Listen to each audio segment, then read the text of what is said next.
station.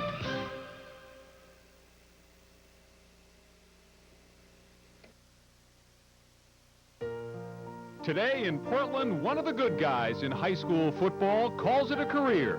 Earl Pete Cooper, who's been coaching since 1964, the last 28 years at Lawrence High, will retire after he leads his Bulldogs one last time in today's title game. And today, for a coach to be in a program for 28 years and for Pete to coach 32 years overall, it's just, that doesn't happen anymore. It's, and I think his commitment to the game of football has meant a great deal to the state of Maine. He's provided continuity to the state as a football coach, and he's provided a lot of thrills for the Lawrence High School football program. So Pete is, without question, he's the icon of high school football in the state of Maine.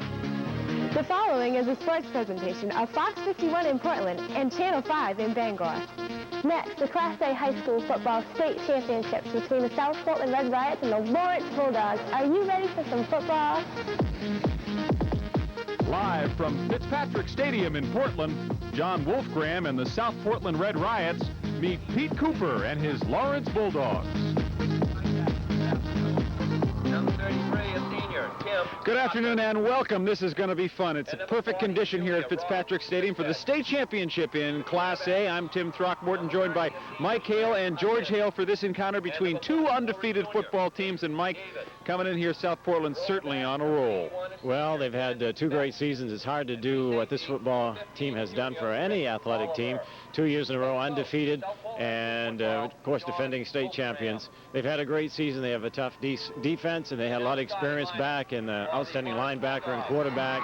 And no one's really come close to them other than 14 points on the regular season. And they rolled through the playoffs very easily. And we'll learn why when we talk to a guy who's had to coach against them this year for Portland with a little bit of a scouting report. Here's Coach Mike Bailey. South Portland's a very, very well-balanced team. As coaches, we look at 3 aspects: offense, defense, and special teams. And South Portland does those 3 aspects very, very well. Actually, there's no weaknesses at all. The offense is led by Jason Cook, who's a fine quarterback, and we hear of his name and Tim Lawson and Chris Salamone. But actually, there's a lot of unsung heroes that also are in that offense. Their offensive line does a great job, led by the center of John Wolfgram's son. Ben Beck does a great job at tight end. They also play roles very well. When they need to go to a widespread formation, they put Nate Davis into the game, who's a quality receiver. If they go to 2 tight ends, and Bob Ganley goes into the game.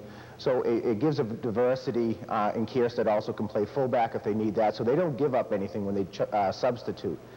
Defensively, which is John's trademark, is to play great defense, is probably better defense this year than last year, if you can believe that. But they do their job so well. They take their small part and get the job done. And the unsung part, I think, is the special teams, and they do a fantastic job with that also. South Portland certainly a powerful team and undefeated, but don't forget Lawrence has done the same thing in the East, and they're got something else on their shoulders. Pete Cooper coaching this team. Yes, Pete's going out after 28 brilliant years. You know, he thought he had a good team coming into the season, but it just got better as the season went along. They hit hard, great running game. Don't use the air attack too much, but they really believe that they can win this football game. They come on quietly and hit you hard.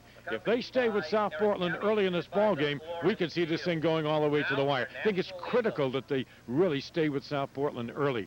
And we've got Coach Rob Munzing, who knows a lot more football than I know, at Gardner High School, to give us a preview of this ball game.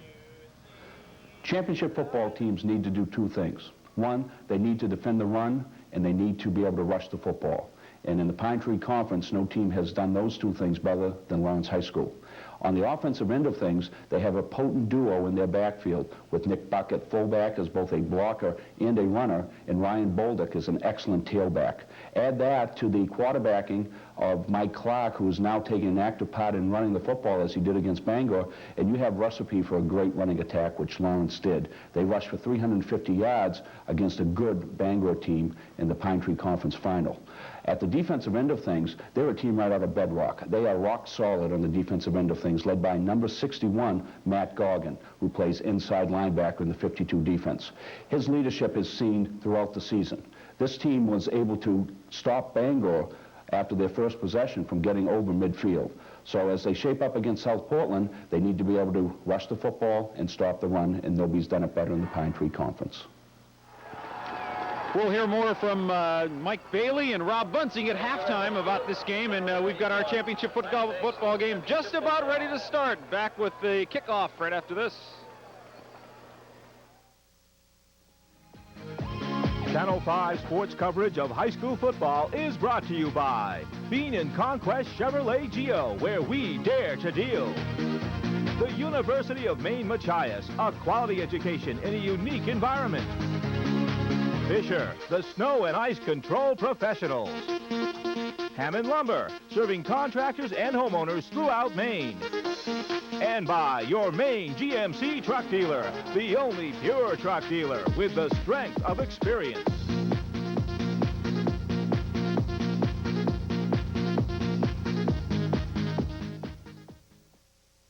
Every year, thousands of college students celebrate graduation.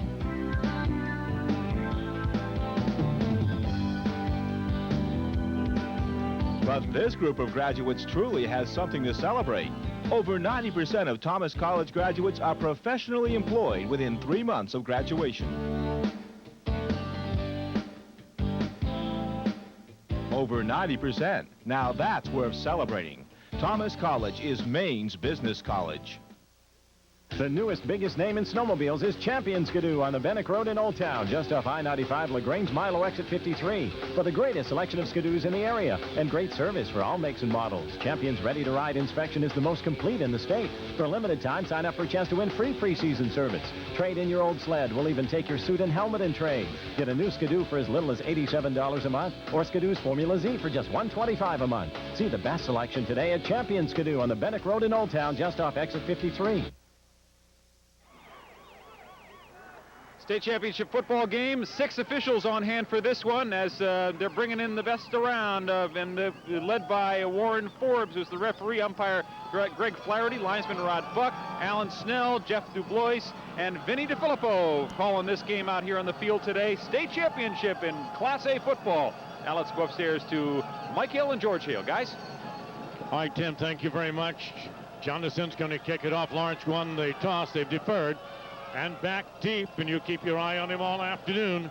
Number 33, Tim Lawson, down in the middle for South Portland. Oh, Chris Salavone is back there, too. Salavone is an outstanding runner.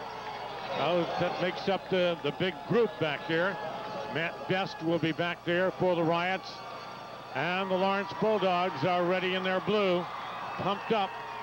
Now they're trying to get the crowd up, but the only thing that's going to count is the hits they're going to make here in this first quarter. A good boot. Lawson wants it. 6-yard line. Oh, he gets knocked down. Immediately ran into his own man at about the 18-yard line. And we'll see the quarterback coming out here. He's a great one. Jason Cook. Watch Ben Beckett, tight end. Diorio, DeMauro, Wolf Graham, son of the coach. Brock Mooney at guard. Tom Hansen, the tackle. Cook, the quarterback. Lawson, their big running back. Salamone, the tailback, with Sean Upton and Nate Davis as a wide out. First down for the Riots, and Jason Cook, the quarterback. We'll see a lot of wing T here today. Quick opener to Lawson. He's knocked down immediately. Joe Corvino makes the stop. Corvino is the defensive end who made the hit, and then you've got Coombs at the defensive end, Harrington, Dyer, and Morse on that Lawrence defensive line. Nick Buck is a linebacker, Goggin a linebacker, then the corners are Drake and Bolduc, Jason Clement, strong safety, Dennis the free safety. Second down and about 9 yards to go for the Riots, and they're at the 20. Salamone out to the right side, stretches out, gets nothing from Lawrence. Swinging over, the east and west running, picked up maybe a yard. The Bulldogs led on the defense by Kasey Dyer. That trip. This is what Lawrence does best. They must stop the run. This is third down with about 8 yards to go. Big crowd on hand here. Mike Hale at Fitzpatrick. Lawson, a big game last year here against Bangor. 3 touchdowns. Lawson had 3 against Marshwood also. On his own number, tries to drop it to Lawson out of the backfield. That's incomplete. And it's going to be 3 and out for the Riots. So early on, Coach Cooper likes what he sees from his Lawrence defense, showing a lot of spunk here early on with the game just underway. All right, the punter will come on now. And Lawrence should get great field position. Drew DeMauro, averaging about 33 yards, scheduled to do the punting, and that is who's back there, standing at about his 8-yard line. And the Bulldogs will pick that ball up in South Portland territory. Good snap and a pretty good punt. Fair catch is going to be called for at midfield, and it's taken by Ryan Baldock, and here comes the offense for the Lawrence Bulldogs at midfield.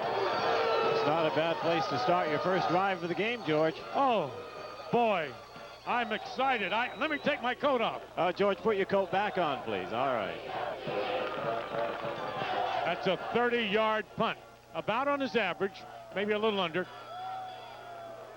Well, they've got belly buttons all circled, and now I'm going to keep my coat on here. We appreciate that. Now Lawrence is going to come out and see, you'll see Houdon split out well to the near sideline. They run it up the left side, and that's Nick Buck, the senior. The big Dennis is the tight end, Goggin the tackle, Fortin the guard, and Simpson, Harrington, and Dyer, those interior linemen. You've got Clark at quarterback, Buck the fullback, Baldock the tailback, Coombs at wing. The split ends are Ward, and Houdon is he'll start with Ward, as Houdon who got the start here today. Number 25, Tim Houdon, out wide to the near sideline. An I formation for Mike Clark. Big opening, here we go, into the secondary and go. Nick Buck, senior, big number 30. South Portland's got Ganley at defensive end, McLeod, nose guard is Mooney, tackle McGowan, and defensive end Ed Buck. They've got some good hitters. Lawson is the linebacker, Kierstead the linebacker, Davis, Upton, Beck, and Oliver for the Riots. But right now, Lawrence is in great shape. They're at the 33-yard line with a first down. Power I formation, the toss goes out to Baldock, leaps in and is knocked down. Big hit over on the right side.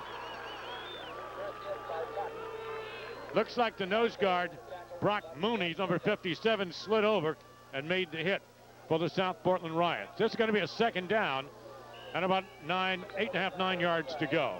South Portland, in case you're not familiar, Western Maine champions wearing the white, and the Lawrence Bulldogs in the blue, the Eastern Maine and Pine Tree Conference champions. Both are undefeated. Another power I formation. A little option coming up, and he doesn't do this a lot, and it doesn't work. Mike Clark looked like a totally busted play. And right now the Riots are digging in, and one more time, Mooney is in there on the stop again. Brock Mooney playing tough. On the regular season, Clark only carried the ball 50 times, 4 touchdowns for Lawrence. Joe Coombs, the wingback, comes out of here. Oh, they're just swarming all over him there. Mike McLeod in on the stop also. They lost 2 on it. It's going to be third down and about 10 yards to go. So I don't think you'll see that option a lot in this game because it's not something they normally do. But breaking things up that time around. Houdon wide out to the near side again. Back to throw. Houdon wide open at the 25. Can't get away from the tackler. At the 26-yard line. And coming up is the cornerbacker, Nate Davis, to make the stop on him. So they spread him out to the near sideline. Clark with a good throw. He's wide open, but here comes the corner. Played it soft. Came up and gave him the hit. So they do pick up about 7 on it. It's going to be 4th down, though, from the 26, and Lawrence goes for it.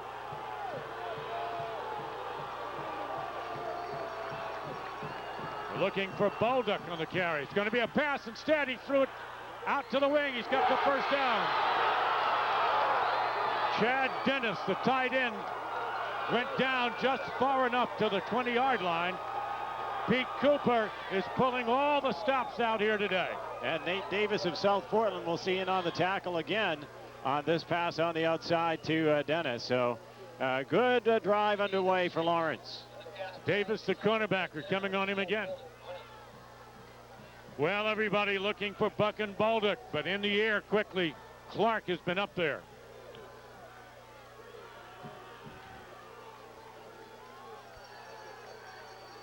All right, Lawrence will go to split backs now. There's the big guy coming up through. Buck gets a little bit to senior.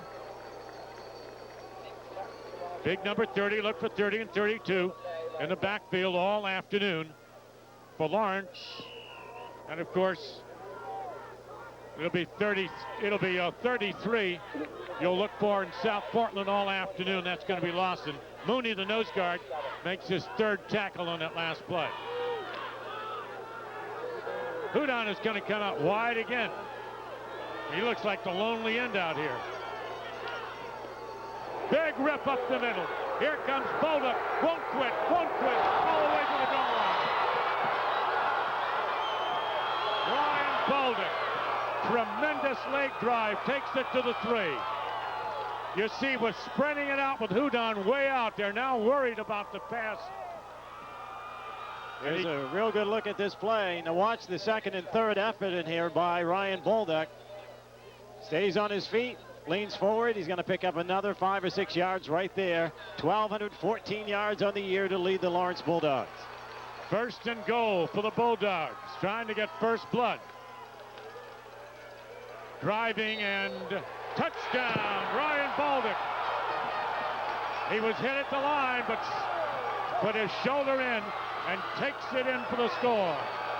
Ryan Baldock, a senior, 6'1", 197-pound Lawrence High School Bulldog, has shocked the Riots. This is exactly what Lawrence needs to do in this game. Get on the board early and tell South Portland, we know you're 23 in a row, but we aim to stop it here today. Portland with the advantage in size, but Lawrence coming out today, showing they came ready to play football. Guy with a real good leg, Keith Jonason's going to try the extra point. They'll shift over to the right. Pat West will hold. This junior ready for it. High snap. High, up, and good. Well now, Lawrence got great field position. We'll be right back. Stick with us.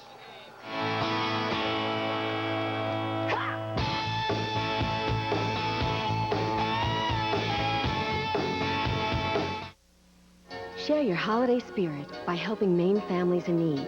Join Cablevision's Share the Spirit campaign, and Cablevision will reward you with a free connection. Just buy a food gift certificate or a present of $10 or more in value. Your gift will be delivered to a needy Maine family in time for the holidays. Plus, you'll receive a free Cablevision installation. Hand in hand, heart to heart. Together we can spread holiday cheer to all families in eastern Maine. For details, call Cablevision.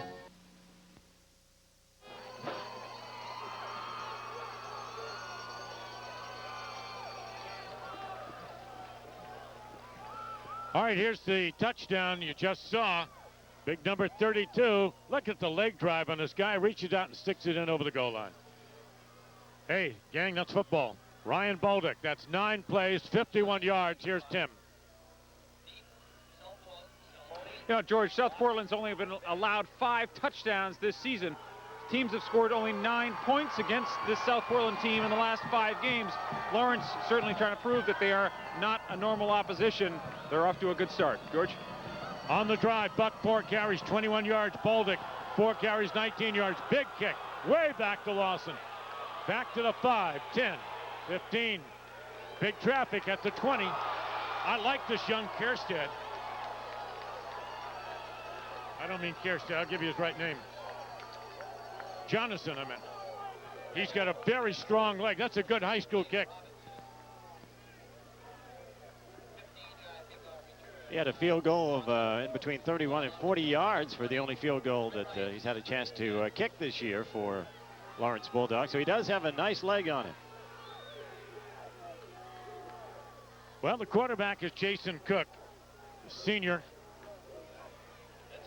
Straightforward. Salamone going to pick up about 4, diving right to the 25. Got pretty near 5-yard line. 5-yard pickup. Great weather. Wow, to finish the football season, and we're sitting here in comfort. We started in sunshine, some clouds rolled in, but now the blue sky back.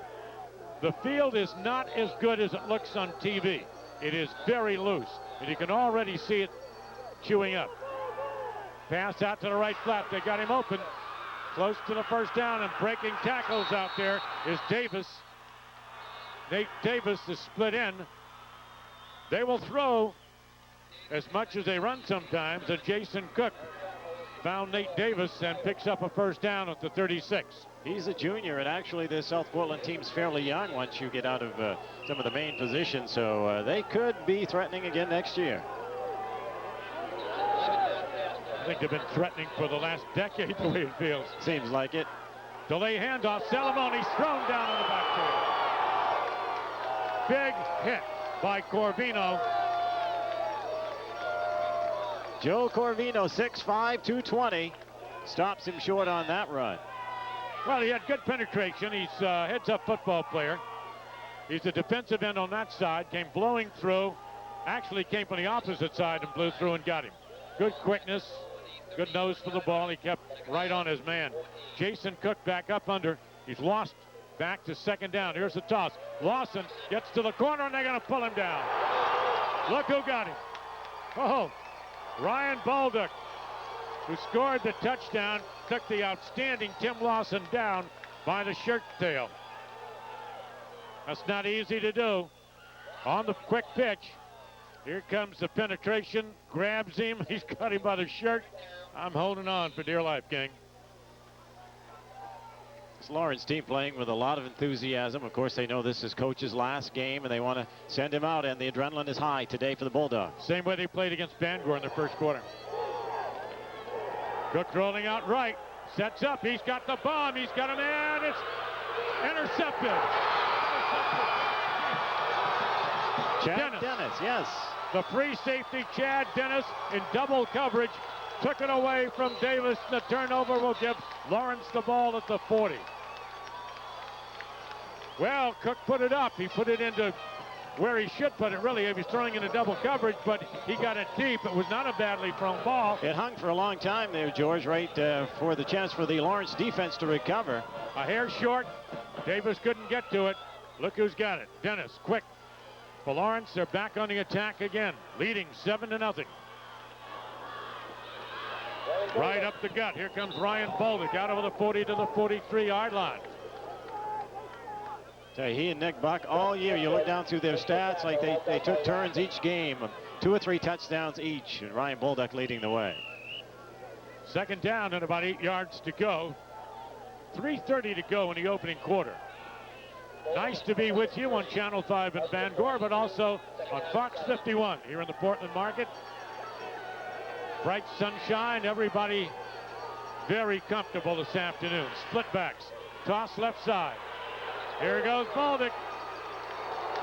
All the way to the 45 of South Portland. Boy, they opened up a nice hole on that left side this time. The line doing the job for Lawrence. Get a chance to see this hole right here, George, on the pitch out. Well, he had a good block from Goggin off the left side. Turns the corner, getting good pursuit, but he had the good quickness. Another first down as we march to the 46-yard line of the Riots. Baldock 6'1", 197 senior. So far, South Portland has had no field position. The field position has been totally to the Bulldogs.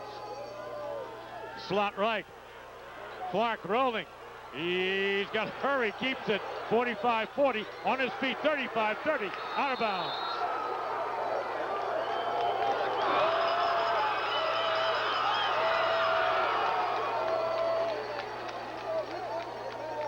I will say one thing, and you have no idea how this game will end up. But if you talk to the Lawrence players, realizing that most people in the state consider them an underdog in the game, every one of them really believes they're going to win this football game today. Now, whether that transpires or not, I don't know. Mike Clark slipped that tackle as he came sideline. Sticks his shoulder down. It's always tough on the quarterback. First down. Quick rip up the middle. Buck. He is stopped by Lawson. Now Lawson plays linebacker. He's a big, tough kid. Timmy Lawson, the senior.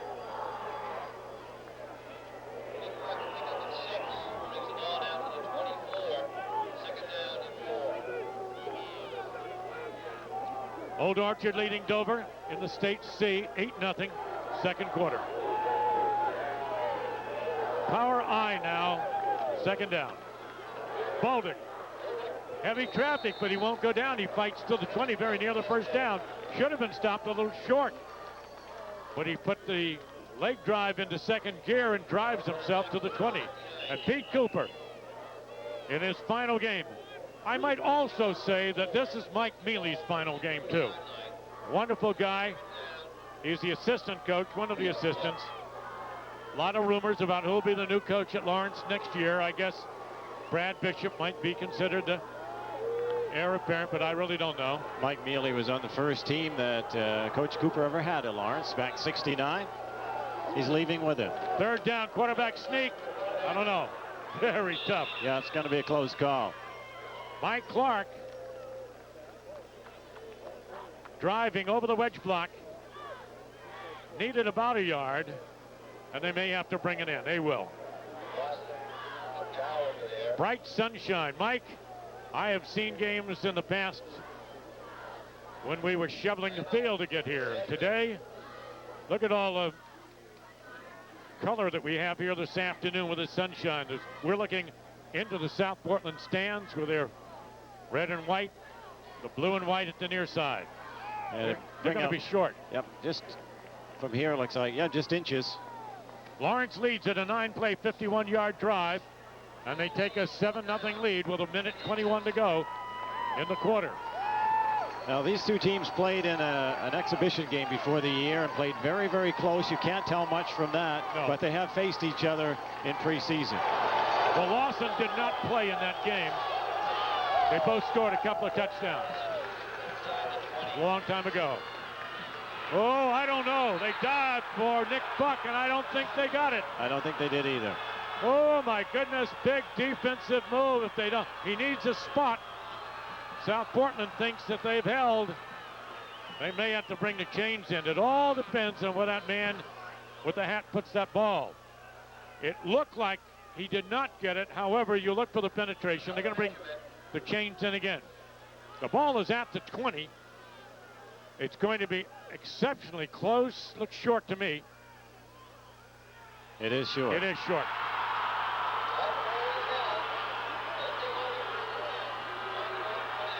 Coach John Wolfgram over there. His defense, which has been the backbone of the team. We'll have a chance to see the South Portland defense all year.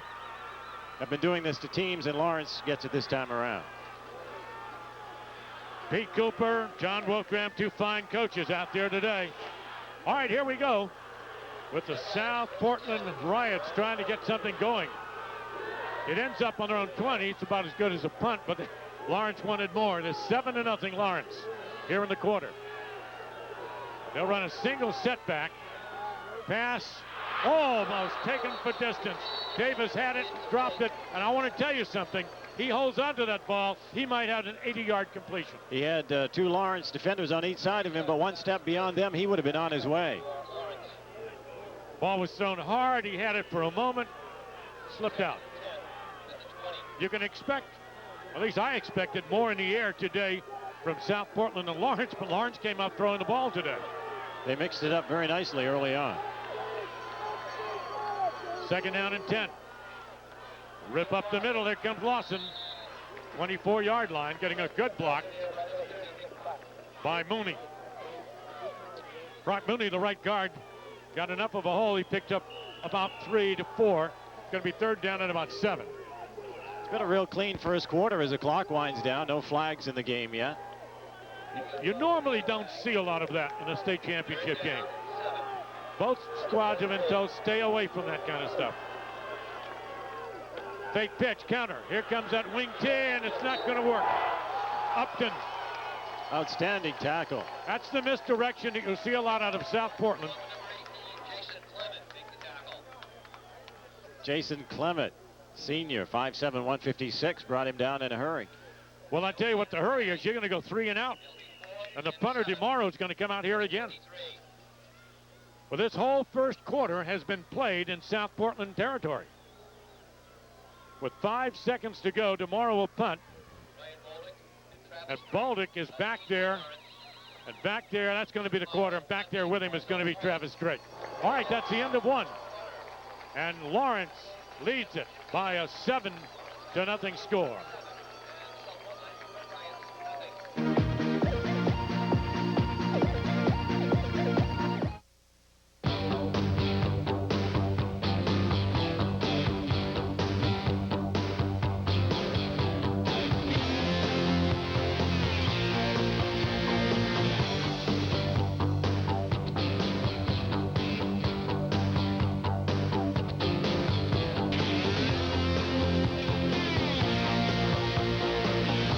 Maine experience, the University of Maine at Machias, a personal approach to education. When you think winter, you think Fisher, because the Minute Mount plow provides the advantage of easy attachment. To attach the plow, just drive into the assembly, lock the pins, attach the connections, and you're ready to plow. Removal is just as easy. Simply disconnect the assembly and set the jack stand, leaving it ready for the next snowstorm. Your vehicle is restored to its original good looks. The new Speedcaster 2 from Fisher spreads all materials, even wet sand, and provides easy attachment and removal. Fisher has the attachment advantage.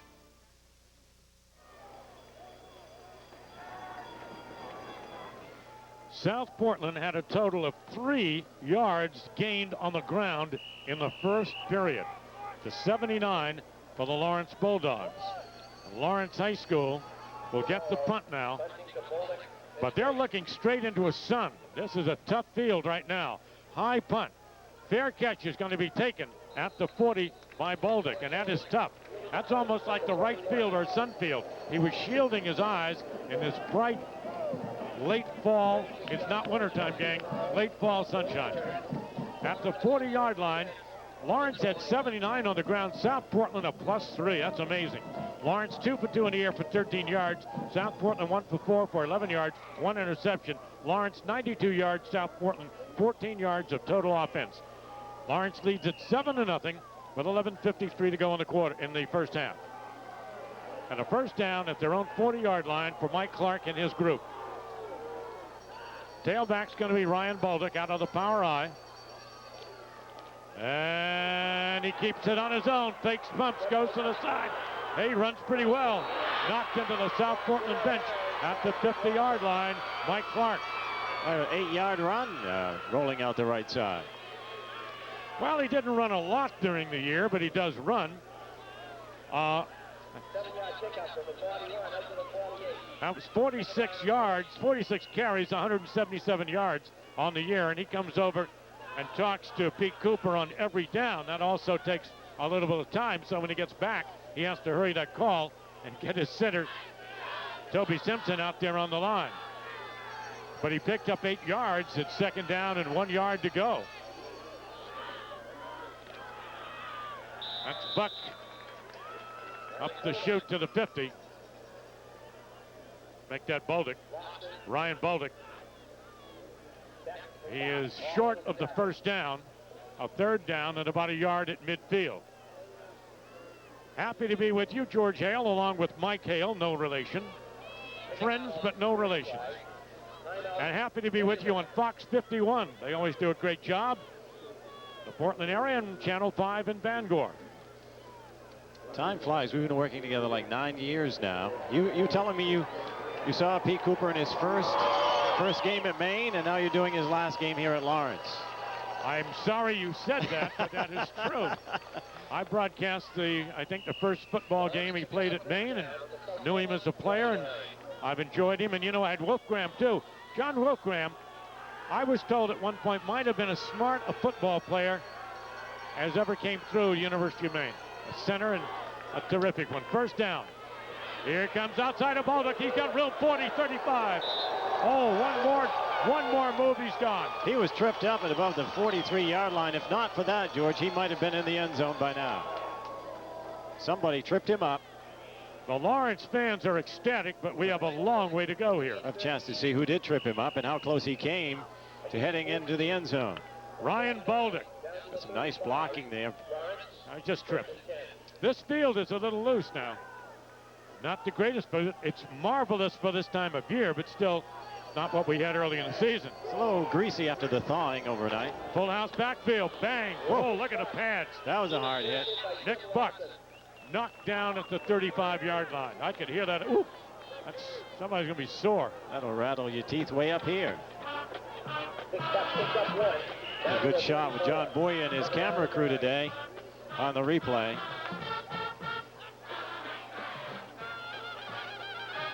So Tim Lawson. Well, Lawson is a complete football player. They've stymied him so far in offense. He hasn't had a chance to show his stuff yet. 2nd down 9 from the 35. South Portland digging in. Bulldog outside, and they run him to the corner.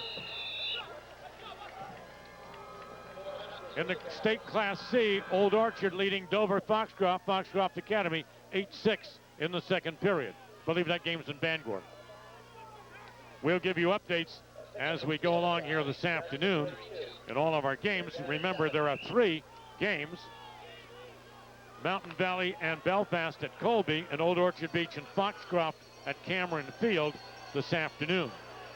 We've got another 3rd down conversion to make here for the Lawrence Bulldogs. Up the middle, a quick opening again. There he goes. Nick Buck. They've run that to perfection this afternoon. I'm telling you, you have to credit that front line of Lawrence on what they're doing today. The holes they're opening up through the middle for Buck and Bulldog. A great blocking up front indeed, Mike. Dyer, Harrington, Simpson, Fortin, Goggin, and Dennis doing a great job. They are backing South Portland up in a hurry, and particularly on that play. 19-yard line with a 1st down. We're at Fitzpatrick Stadium with the state Class A.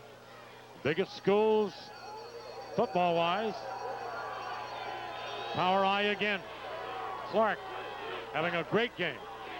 Play action. Rolling right, fires, hits complete to Buck. To the 10. Now they throw to Buck a lot.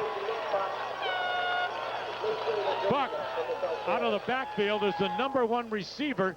They don't throw it a lot. That's only his 12th reception, I believe, of the year.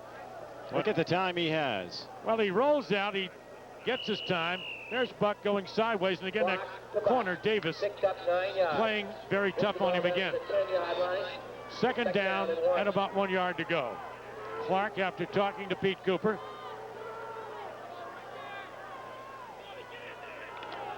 Well, you see that a lot in high school ball. I see it a lot in college ball, too. Quarterback coming over, maybe not as far as he comes, but to talk it over. Flag down, first flag of the ball game. That's a motion, I think, against Lawrence, and Bulldog picks up a couple, but this may be coming back. It looked to me like Lawrence had jumped really quick on the count. Maybe somebody missed the count. The referee Forbes, I believe, talking it over. That's an illegal shift. They had 2 men in motion. Now we got the guys out there again, George, with no shirts on. Those are your die-hard Bulldog fans. All I want to know is I want the doctor in Fairfield tomorrow to tell me what their temperature is. About 2 candidates for the flu ward. Well, a year ago, Pete Cooper was here in the booth with us, helping us do the Bangor and South Portland game. 1 year later, he has an undefeated team back at this field in the state championship. He told me last week they just got better and better as the season went along. Quick pass, it's picked off, wide open, look out, maybe all the way. Kerstead, 40, 35 to the 45, and out of bounds, saved by the quarterback, Clark. Bad pass.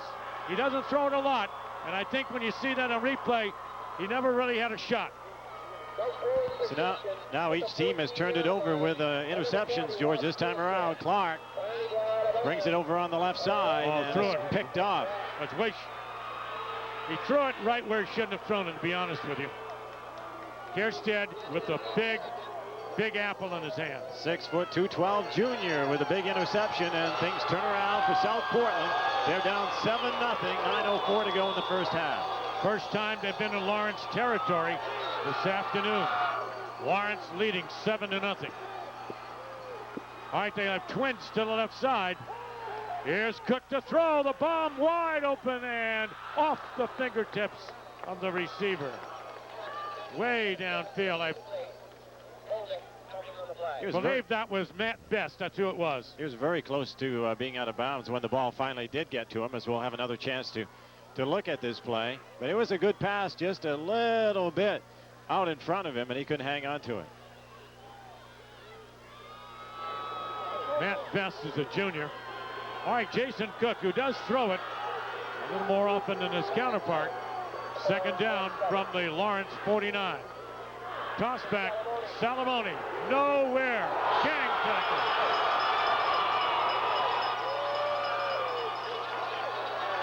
Bolduc makes the stop. Nick Buck in there too, number 30. Well, my impression so far in the game is exactly the Bangor game. They're out hitting South Portland. Look, there we see a number 32, Ryan Bolduc, first in on the tackle. Good size, Bolduc, 6'1", 197 senior. The Riots come out with a single set. They send a man in motion. Best along the inside. Here comes Lawson. He can move. 45, slips. 40, 35 and out.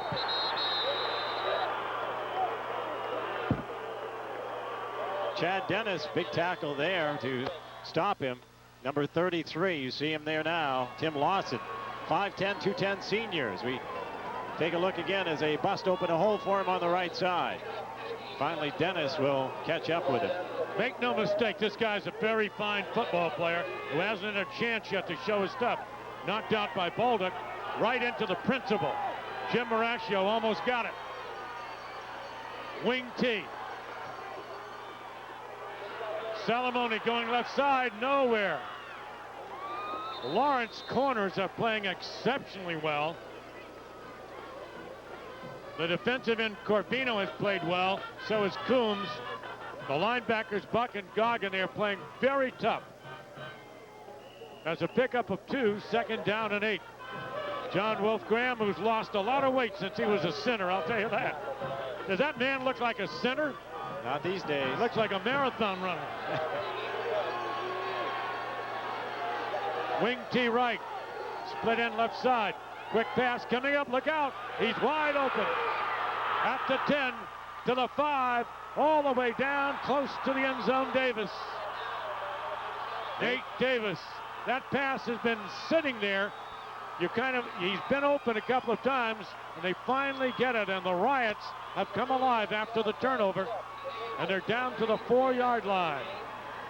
Cook, who throws the ball well, gets his big number 44, Davis, open the split end, and he's inside the 5, though spotted at the 3. He made a nice move to sidestep Chad Dennis, who was coming in to tackle.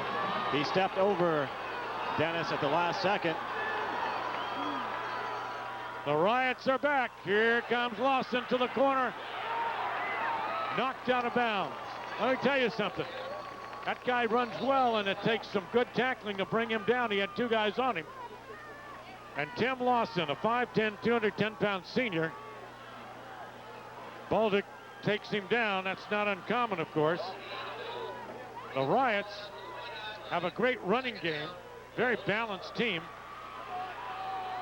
Watch the tackles on both of these sides, and you see they'll come right at you. They don't wait on you. They come to you in a hurry. Lawson, touchdown. Number 20. Lawson has just scored his 20th touchdown of the year.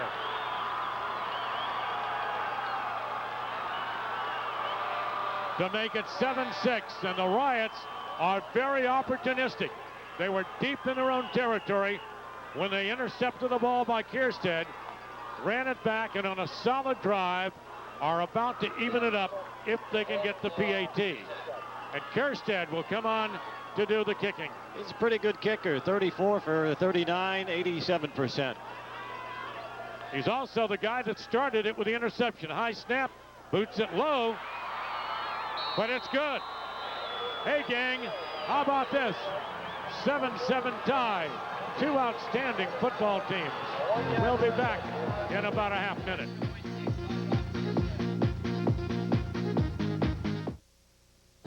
You may buy a truck once because it's better looking or lower priced. But you won't buy again unless it's a better truck. It's the only way to be Maine's truck of choice year after year. More truck, less bucks, pure truck. And a better truck is better yet in 97. It's the strength of experience. Whether you're ready to buy your next or try your first, Round up the family today. come test drive a new GMC.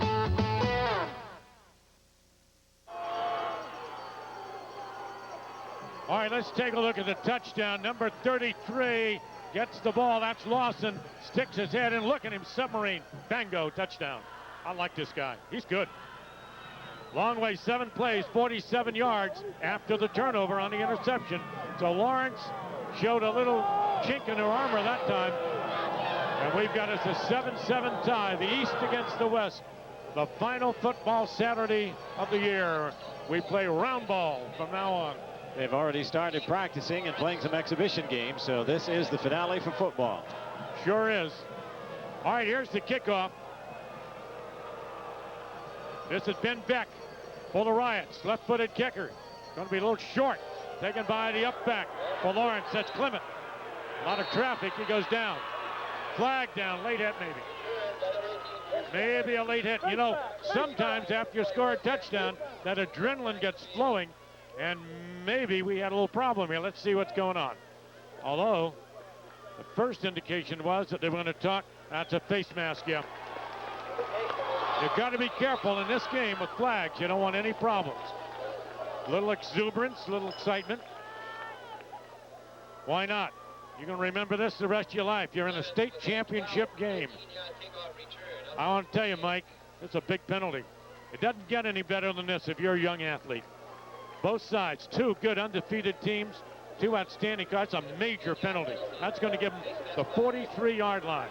That's the kind of flag John Wolfgram did not want to see in this game. His team has just scored. You got him kicked back in there a little bit. You didn't have a great kick. Now you give him 15.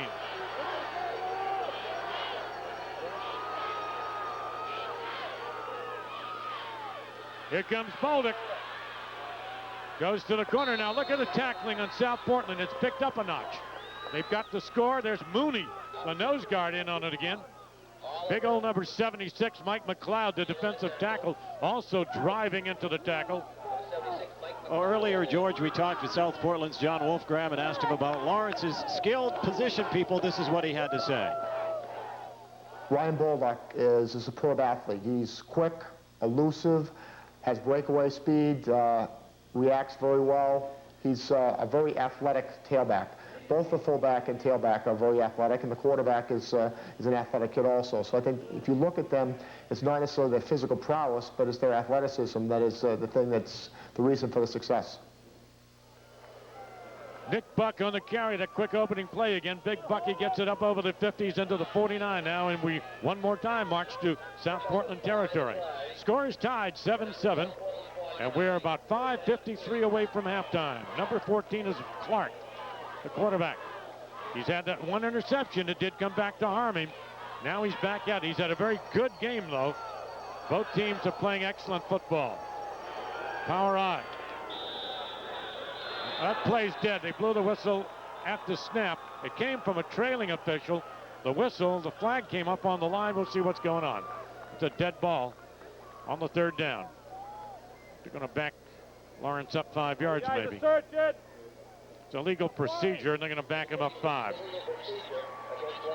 Tim Throckmorton will be bringing you the halftime activity here from the sidelines. George Hale with you, and Mike Hale. We're at Fitzpatrick Stadium in Portland. The state Class A on Fox 51 and on Channel 5 WABI TV. This is one of 3 of the best places you can be in the state today, with 3 championship games happening. This one tied at 7. Well, you could be in the woods dragging home your deer, Mike. You might. That's another alternative. Power I formation. A play action. Oh, he's going to get sacked big time. Back at the 35. Oh, my goodness. He's not quick enough that time to escape the defensive end who came in. I think Ganley, the defensive end, was part of that. Let's see who it is. It'll be Jared McLaughlin. We'll see it on the play, George. So it was. Jared McLaughlin, the junior linebacker, got him. Pressure coming from the defensive end. Big sack. Fourth down. The punter. First punt for Coombs. Joe Coombs will stand at his 25. Another left-footed kicker. Not going to be a fair catch. They're going to run this back from the 30. Here comes Lawson. He's hit hard. Goes down at the 38-yard line. South Portland has come up a notch here in this ball game.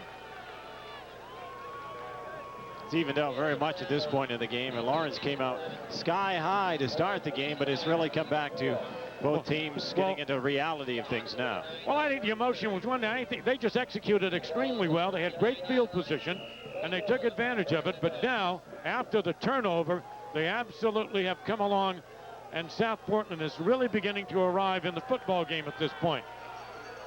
39-yard line, first down. Upton is wide out.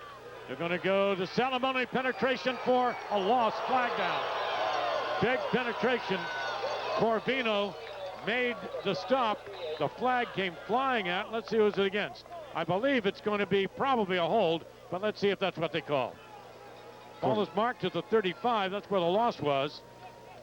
And I believe that is a hold against South Portland. Well, a moment ago, John Wolfgram told us about Lawrence's skilled position. Also earlier, Lawrence's Pete Cooper told us about the South Portland skilled people. Well, South Portland has great skilled people, starting with Tim Lawson, who's a combination fullback and tailback. He's probably their biggest weapon. He's a power runner, and he has good running form. He runs low to the ground, and we're going to have to tackle well in order to contain him. But they also have outside speed, and Chris Salamone, who runs a sweep very, very well, and is a threat to break a play down the sidelines. And their quarterback, Jason Cook, I think last year he threw 20 touchdown passes. This year he hasn't thrown as much because South Portland hasn't had to throw as much, but he's great at the play-action fake and the bootlegs. And so there's a triple-throng threat for South Portland that we've got to be conscious of. There's a loss on the play. Best on a misdirection play. Good penetration by the nose guard, Dyer, and he stopped him dead in his tracks. A loss back to the 36-yard line for the Riots. Davis coming out wide to the near sideline. They'll go up with a slot back in motion. That's Best. But here comes Lawson. They've got a big hole. Won't go anywhere, though. Big hit by Buck. Buck makes a nice tackle. He gets a lot of help from Corvino, who's playing a brilliant ball game. Corvino's one of the biggest guys in this game. 6'5", 220 senior. South Portland stopped dead. They're going to have to punt this ball away. They go 3 and out. Back will be...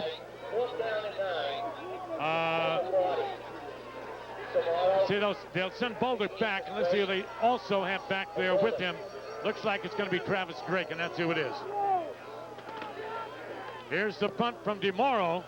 End over end, it's going to get on the ground, and I don't think we'll have a run back. That's going to roll all the way inside the 10.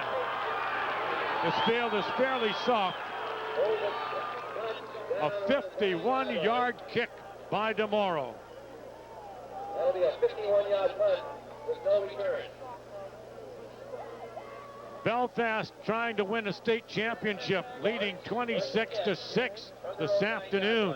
That is Belfast over Mountain Valley in the 4th period at Colby College. Looks like those Lions are for real in Waterville. They were denied last year. I understand there's 5 minutes to go in that game, but sounds like they're not to be denied this year. Well, Mike Clark flags down, whistles blowing, everybody's excited. Nick Buck, come back. John Wolfgram just got a 51-yard kick from DeMauro, and that gives his defense terrific field position with 2:39 to go. I don't think we're going to lose a lot of audience in this one, gang. It is 7-7 between these two champion teams, undefeated. That's going to be a half the distance penalty to the 4-yard line. South Portland. John Wolfgram, Bob Zenchuk, Greg Stofan, and all those coaches over there. Pete Cooper at the near side, coaching his final game, and his assistant, Mike Mealy, coaching his final game this afternoon. Pete Cooper, 27 years at Lawrence. 28th year this year.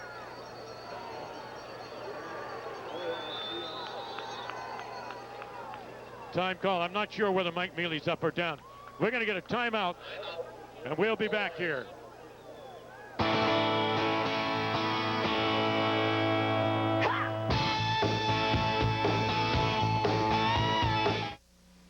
Share your holiday spirit by helping Maine families in need.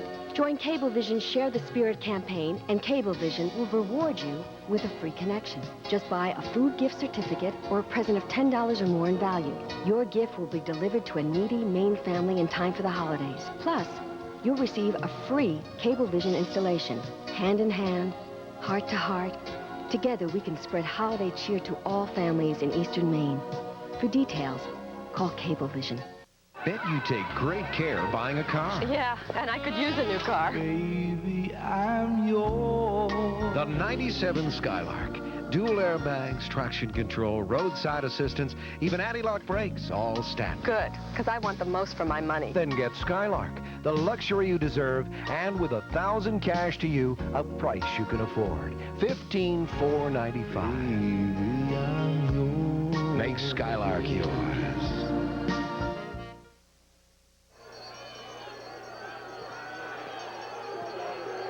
Mike Clark, number 14, the QB. He's deep in his territory. Toss into the end zone. Bolduc to the 5, and that's out of there. Well, that's all you can do is try to go wide. Boys, I can guarantee you right now, I can guarantee you right now that the cameraman is probably a guy. What are we doing here? Who is the camera person on that shot? We got to get a name. Her name? His name. Yeah, I think so. 6-yard line. They've got to try to get the punter some room at least. He almost had trouble on that. Back up the middle, Bolduc knocked down at the 10-yard line. He almost dropped that ball. He was struggling to hang on to it. That's the strong safety Beck, number 81, who makes the stop on him. See some good size coming in here to make that tackle. Beck, 6'4", 188 pounds, senior. Look at all those stars on that guy's helmet, Mike. I got one years ago. How many did you get? I got one for showing up. I didn't get any, George. Clark. Up the middle, they get nothing. Buck. Lawson's playing very good defense, and these two-way football players are like that. Offensive stars, but they go defense too. Just a lot of hitting. We got another timeout. We're going to take a break at 7-7 tie.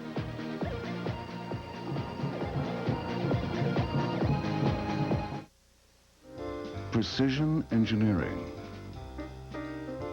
Unparalleled performance, exceptional attention to detail. You would expect to find these features in a fine automobile, but in a storm door? Introducing the newest storm doors from Larson. We're bringing an unexpected standard of beauty and craftsmanship to storm doors. Available at Ware Butler Lumber and Building Supplies.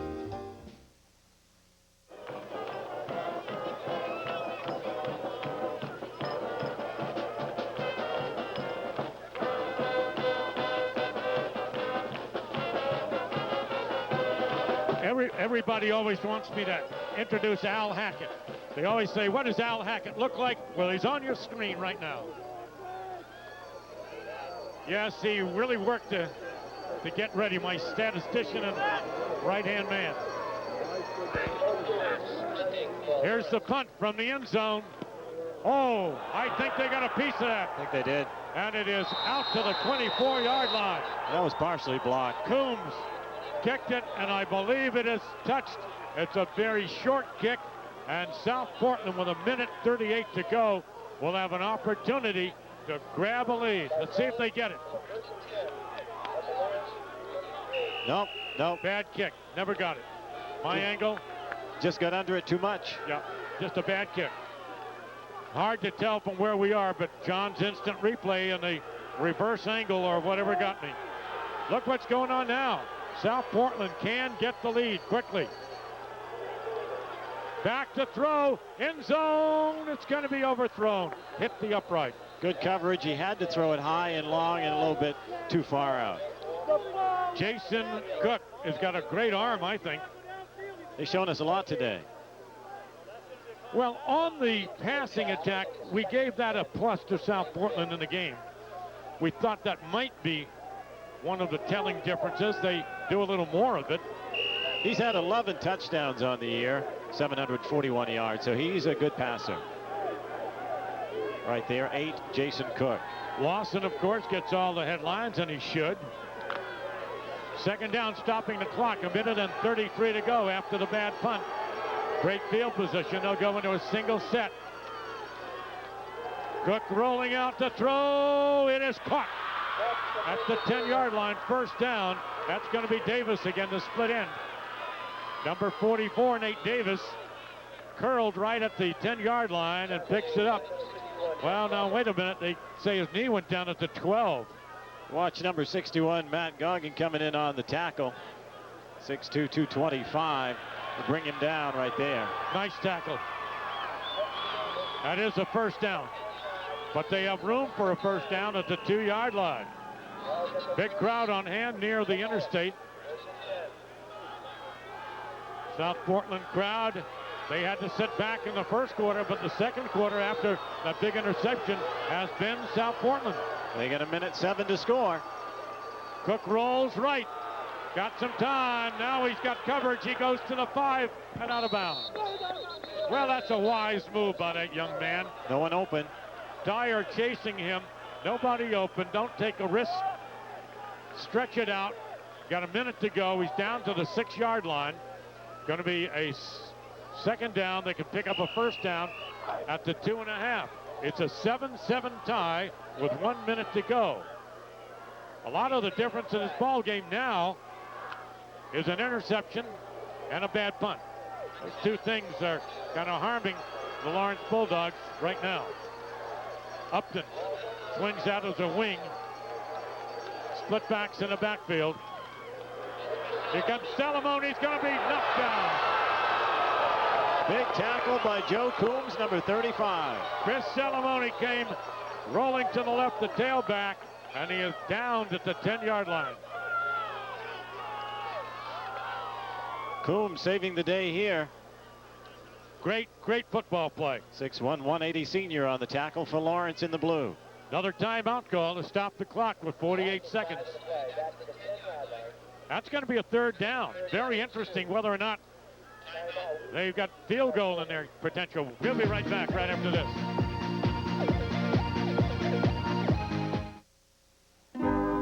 The design experts at Hammond Lumber Company are ready to help you create your next kitchen, whether you're building a new one or remodeling an old one.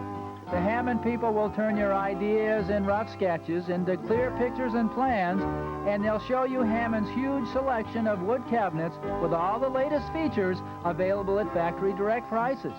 So when you're ready for your next kitchen, talk with the people at Hammond Lumber.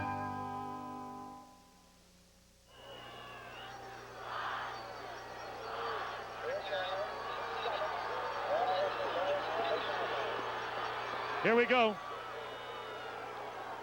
It's thrown away. And it's fourth down. Will they go field goal?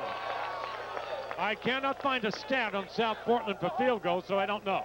I don't see any. No, we don't have anything in our stats here. They show me 2-point conversions. They don't tell me whether they have field goals. It is fourth down. But we know we've seen Robert Kierstead, and he has a good kicker. That we do know. I don't see any indication they're going to go for it, though, that way.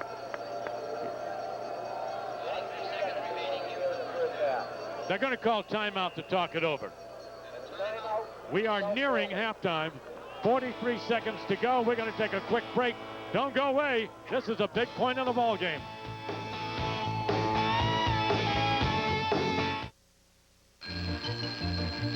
Here we go again. I wonder if it's going to rain today. Mom, are those jeans on sale yet? Does the ball game start at 7 or 7:30? Anybody know? We're going to be rushed tonight. Hi, boy. What do we want to do about dinner? Mom, if I could find a car, I could run by the store. I wonder if traffic is going to be tied up by that construction again today. You've got all the answers right here, don't you, fella? Your Bangor Daily News. All the answers, all the time. They're going to go field goal.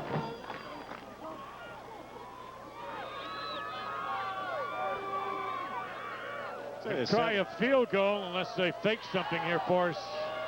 It's what they're setting up for now, but it could be a fake. All right, Kierstead will try it. This is going to be a 28-yard field goal. Watch for the fake. Nope, they're going to go for it. He's got it. It's good, 28 yards. Bob Kierstead gives South Portland a 10-7 lead with 39 seconds to go in the first half. Now, if you're a Lawrence fan, you've got to really say, we got lucky. Tremendous field position. With 39 seconds to go to get out of that with a half a touchdown, because they were in big trouble and looked like South Portland was going to put it in the end zone when the Lawrence defense really stiffened and forced him for the field goal. And Bob Kierstead, who's figured prominently in the ball game thus far, kicks, I think, a 27, 28-yarder as we near halftime. So statistically, it's going to be a very even first half, but South Portland Riots are going to lead at 10-7 unless Lawrence can get this thing down the field in a hurry. South Portland, your defending state champs, undefeated. Lawrence undefeated. Last year they were 4-5, so a nice turnaround for Coach Cooper and his team as they come of age this year in the state championship.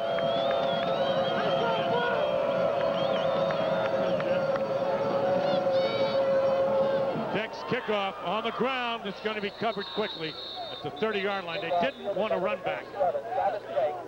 So Travis Drake covered that football. Pretty good field position, but only 38 seconds to go. Clark is not known for big passes, but let's see what happens. What they don't want to do is cough the ball up into South Portland hands at this point on the field with 38 seconds to go in the half. Well, you certainly don't want to do anything silly here. Play it safe, play it smart. Give it a buck up the middle. Ganley knocks him down. He's right there in the middle. I tell you, that Mike McLeod and that defensive tackle, I want you to look when you get a chance at 76. Mike McLeod is South Portland. He's 5'9", 260 pounds. Mike, I guarantee you, he can break your neck. Now, we're the same height. About 100 pounds difference between him and I. He looks like No-Neck Williams. Look at that guy. Is he ugly or what? He wants to kill somebody. Here comes the drive up over the middle. Here is Nick Buck coming up through there. And that's the end of the half. Well, I thought we had a marvelous high school first half. Pete Cooper At halftime. heading in his final half of football. Can Lawrence come back? They've had the lead, played marvelous, but South Portland came down and got that field goal. Okay, we've got a lot coming up at halftime. Stay tuned. We'll be back.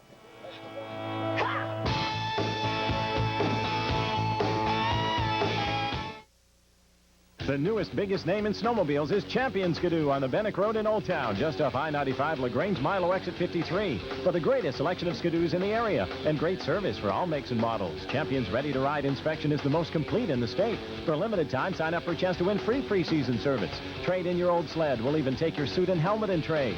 Get a new Skidoo for as little as $87 a month, or Skidoo's Formula Z for just $125 a month. See the best selection today at Champion Skidoo on the Bennick Road in Old Town, just off exit 53. I like to keep life pretty simple. Dennis Wheelock is like lots of people in Maine and New Hampshire. He works hard, plays almost as hard, and enjoys his family time. When it comes to what he drives, that choice is simple too. It's genuine Chevrolet. It seems like we've always been a Chevy family. There's a Chevy that's just right for your family too. Right now at your Maine and New Hampshire Chevy dealer. Here in Bangor, Norwest Mortgage has provided customers and realtors with superior service. We have the widest ranges of loan options available in the home mortgage business. If you're waiting more than 2 business days for your loan approval, pull over. With Rapid Track, Norwest Mortgage can close on your house within 7 business days. At Norwest, service is a 4-letter word, F-A-S-T. If you need speed in a loan decision, we can meet your need. Remember Rapid Track only at Norwest Mortgage, 990-3182.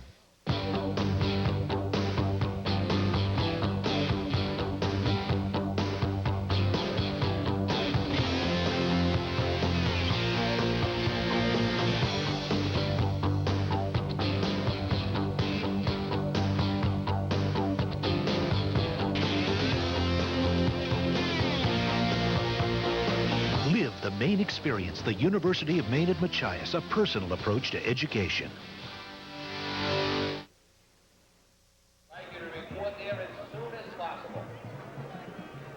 Welcome back to Fitzpatrick Stadium in Portland. South Portland leading the Class A championship game, state championship game, 10-7 over Lawrence. There are other championship games going on today as well in Central Maine. In Waterville at Colby College, it's the Class B title game.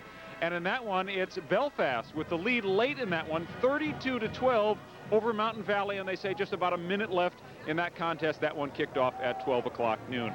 You know, Pete Cooper, it's his final game, as we well know, coaching the Lawrence Bulldogs. He certainly has had a dramatic career, lots of state championships, lots of wins. But it's not just wins and losses which separate Pete Cooper from the rest of the field. It's his demeanor, it's his character, it's his way with the kids, his style with the community. He's been doing it for so many years, 27 in all in Fairfield at the school there. We thought we had a chance to talk with him. We thought we'd like to give you a chance to hear some of Pete Cooper's thoughts about being with the Bulldogs for so long.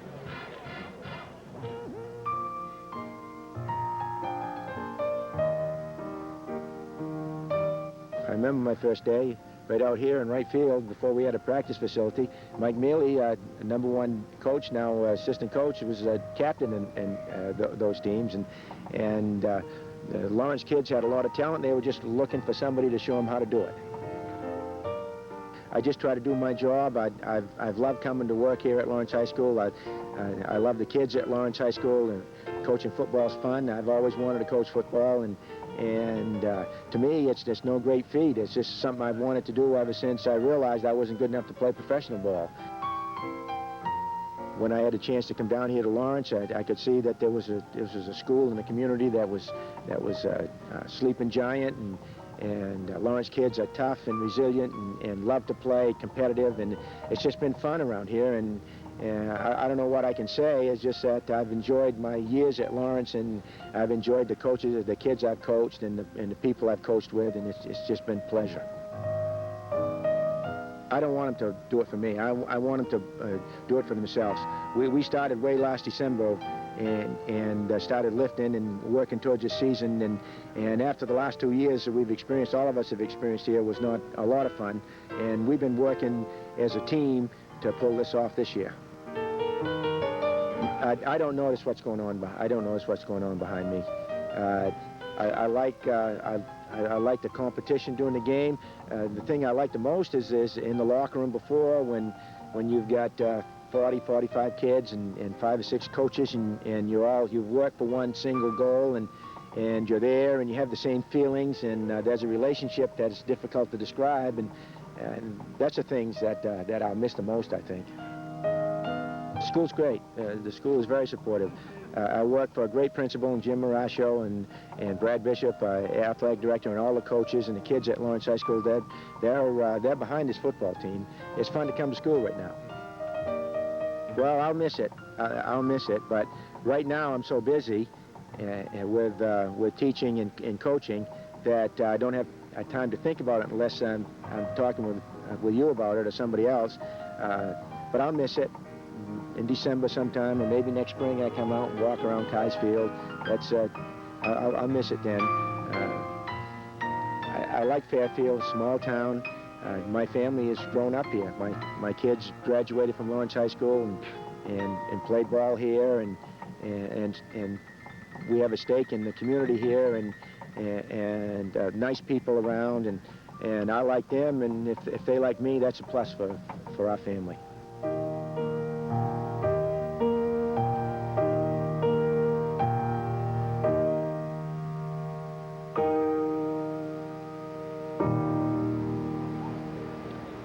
We shouldn't quite be closing the book on Pete Cooper yet, just as we did there, because he's got another half to coach. They love him up there in Fairfield, and of course it goes well beyond the central Maine area. Pete Cooper, a legend certainly in high school football coaching, and we'll see him around. We hope to have him back in the broadcast booth, by the way, next year. We're back to check out some of the first half highlights and give you a little bit of summation what might have happened and what to expect in the second half when we come back to Fitzpatrick Stadium after this timeout.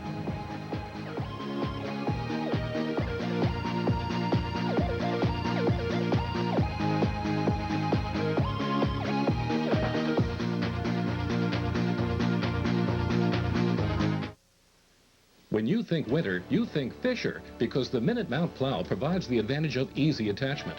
To attach the plow, just drive into the assembly, lock the pins, attach the connections, and you're ready to plow. Removal is just as easy. Simply disconnect the assembly and set the jack stand, leaving it ready for the next snowstorm. Your vehicle is restored to its original good looks. The new Speedcaster 2 from Fisher spreads all materials, even wet sand, and provides easy attachment and removal. Fisher has the attachment advantage. What's a pretty truck like that doing with a pretty price like this? Of course, it's Bean & Conquest, the prettiest deals on the prettiest wheels, loaded 4x4s. Pretty four-door Blazers.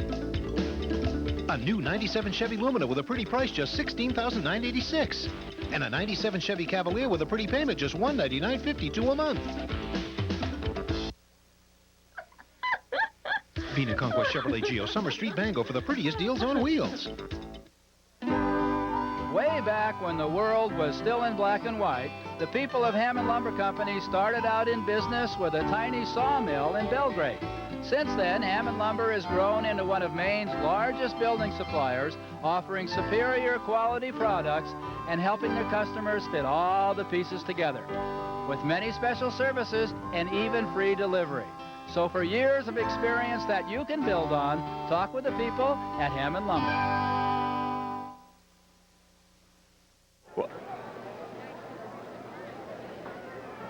Welcome back. We're halftime here at the state Class A football championship, and boy, Lawrence, they might have come in here underdogs, but they came in a house of fire as they really pretty much owned the first quarter as the Bulldogs scored first. A nice little drive. They put together a couple of drives, and this is their first touchdown, and Ryan Bolduc gets into the end zone on the short run, and they pretty much pushed South Portland around in the early going of this contest.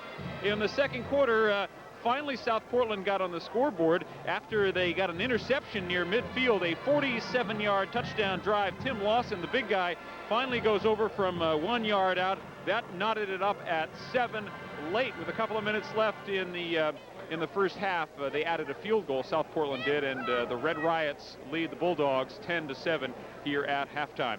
One state final is over in Class B at Severance Field in Waterville. It was Belfast winning the Class B championship game. The final 32-18 over Mountain Valley. So a gold ball to the Lions. Congratulations to that bunch. Certainly well deserved. They really caught fire late in the season and pretty much ate up the rest of the Class B competition.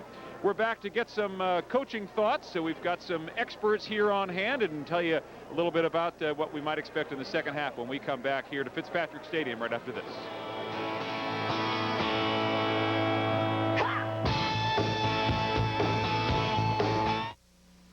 Share your holiday spirit by helping Maine families in need. Join Cablevision's Share the Spirit campaign, and Cablevision will reward you with a free connection. Just buy a food gift certificate or a present of $10 or more in value. Your gift will be delivered to a needy Maine family in time for the holidays. Plus, you'll receive a free Cablevision installation. Hand in hand, heart to heart. Together, we can spread holiday cheer to all families in eastern Maine. For details, call Cablevision. Bet you take great care buying a car. Yeah, and I could use a new car. Baby, I'm yours. The 97 Skylark. Dual airbags, traction control, roadside assistance, even anti-lock brakes, all standard. Good, because I want the most for my money. Then get Skylark, the luxury you deserve, and with $1,000 cash to you, a price you can afford. $15,495. Make Skylark yours. We know how wonderful the Katahdin region is. We live here. We work here. And this year, we'll play here. With over 96 miles of groomed trails, Millinocket still remains the best place to snowmobile in the Northeast. Take a ride and enjoy the unsurpassed beauty of Mount Katahdin. And if snowmobiling's not your thing, try us for cross-country skiing, fishing, and shopping. The opportunities are endless.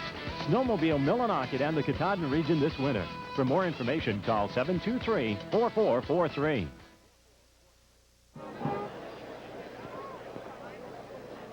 Welcome back. Halftime here at Fitzpatrick Stadium, and South Portland has the lead in this contest, but it certainly has not been a South Portland game to push around the opposition, much like they did in the regular season. I've got a couple of expert coaches here on hand that know these teams pretty well. Mike Bailey, the coach of Portland High School. They play South Portland, of course, every year, and Rob Munzing up at Gardner, a PTC team, and they play Lawrence a lot. Let's get a summation from what you guys thought you saw in the first half. Lawrence looked like they dictated things early, and South Portland's not used to getting pushed around. Well, that's for sure. Lawrence came in as underdogs, but they certainly took that away real quick. Their offensive line was doing a great job coming off the ball, opening the holes up the middle, running right at South Portland, which many teams have not been able to do this season.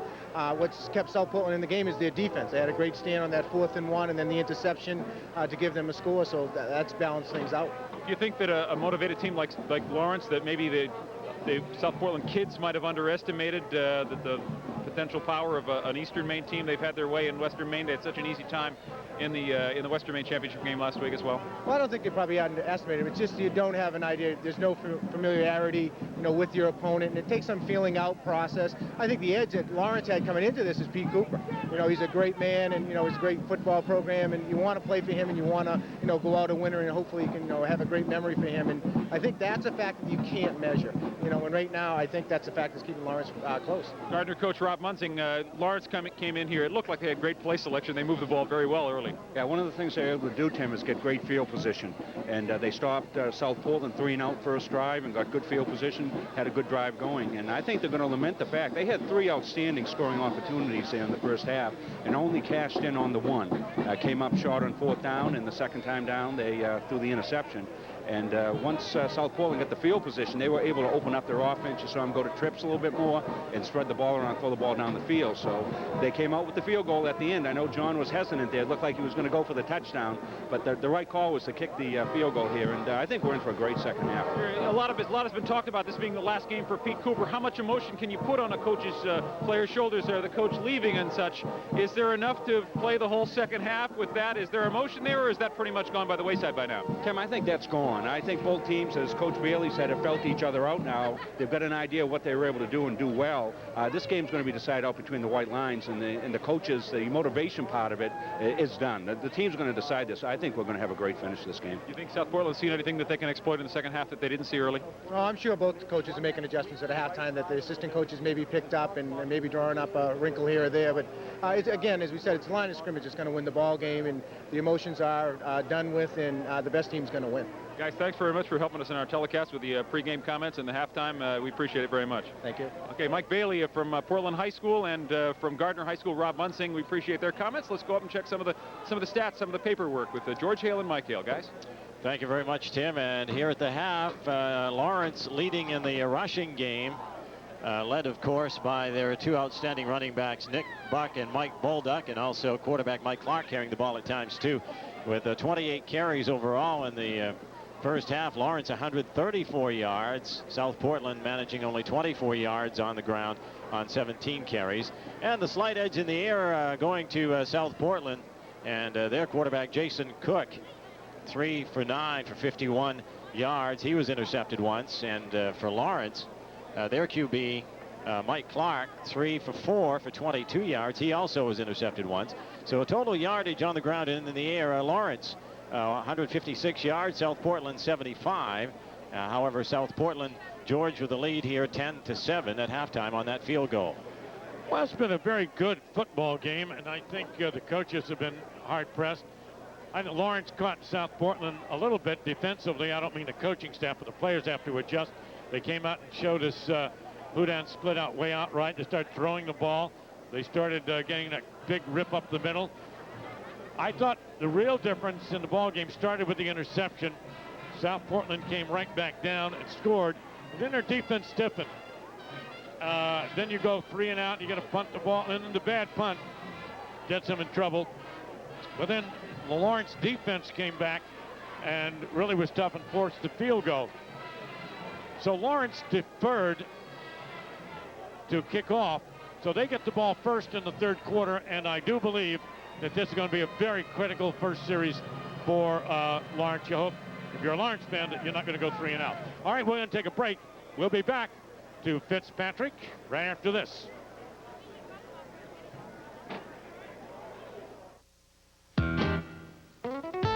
Maine is still unique from the rest of the nation. Mainers still think for themselves and come to conclusions based on their own experience. For continuing to make GMC more popular here than in any other state in the nation, your Maine GMC truck dealers can only say thank you. And there's still only one way to know why GMC is Maine's truck of choice. Whether to buy your next or try your first. Round up the family today. Come test drive a new GMC. Well, George, we have a score in Class C. Is it Foxcroft leading on Orchard Beach? Was that 15-8 in the third? Is that what's the story? Third and fourth quarter there. Looks like Eastern Maine's having a great afternoon. Well, you know, one of the leaders this season of the South Portland defense was Rich Rio, who broke his ankle in practice just before the playoffs. And this certainly is a hard game for him not to be playing in. And we talked to him about that earlier. It's hard. It was hard, you know, starting for the whole season, you know, contributing to the team and getting the whole team to where they want to be and to sit on the sideline and watch your fellow teammates you played with ever since you were in 8th grade go on and play in the biggest game in the state and hopefully win it. It's a hard thing to do emotionally. You know, we have a couple of other championship games going on today. We mentioned the fact that Belfast just won the state title over Mountain Valley, 32-18. But it's also a good day for Dover Foxcroft. The Ponies are leading in the fourth quarter. That one over Old Orchard Beach, 15-8. That game taking place in Bangor. Lots of highlights coming up later on in the day on the stations you're watching. So Eastern Maine's having a pretty good day on the other 2 games. Western Maine leading in the Class A championship game. That's where we are right now, 10-7. South Portland leading Lawrence. Back upstairs, guys. George, Tim Lawson, who of course has been a big part of the offense as we take a look at the quarterback for Lawrence, Mike Clark. But Lawson, who has really pounded out some yardage for South Portland this year. South Portland only 24 yards on the ground in the first half. So that's something very different than South Portland fans have seen this year. Lawrence Bulldogs have always been a very tough school. They, in all sports, they sneak up on you sometimes. South Portland now this year has been a team that's had a tendency to run over their opposition in second halves. It's hard to compare the 2 ends of the state. They had 6 shutouts, I think, this year. Maybe this wasn't as strong a league this year as it's been in other years, but both teams are very talented. This ball game, Mike, is extremely close, as the yardage would indicate. In fact, Lawrence with more yardage. Lawrence total yardage overall, but you know, South Portland was able to take advantage of a couple of turnovers, and they found themselves in a real good situation, very close to the goal, and able to turn that around. They would like to have had a touchdown right there at the end of the first half. Lawrence defense forcing them outside for Kierstead to kick the field goal, and that's been the only difference in this game so far at 10-7 at the half. John Wolfgram leading his team down the chute here into Fitzpatrick Stadium. University of Maine, of course, has played on this field. This field is much better than it was years ago. They've done a nice job here to this whole area with the Hadlock Field and all of that that's going on. So we're in good shape. The clouds are rolling in. It's getting a little bit darker. But just in case you're wondering what happened if we were in overtime or something, we have lights. There's the South Portland band across the way. A very colorful afternoon and a very large crowd here to look at the activity. Well, we might as well start playing some football. We'll be back. We'll do exactly that. Some dealers mark them up just to mark them down. So how do you know their deal is a real deal? At Bean & Conquest, every used vehicle on the lot shows the NADA book price and our data deal price. Check with your bank, check with your credit union. They'll certify our prices. You'll know that Bean & Conquest savings are real savings, certified savings. Don't get caught in the markup, markdown game. Look for data deal prices, certified savings. At Bean & Conquest Chevrolet Geo.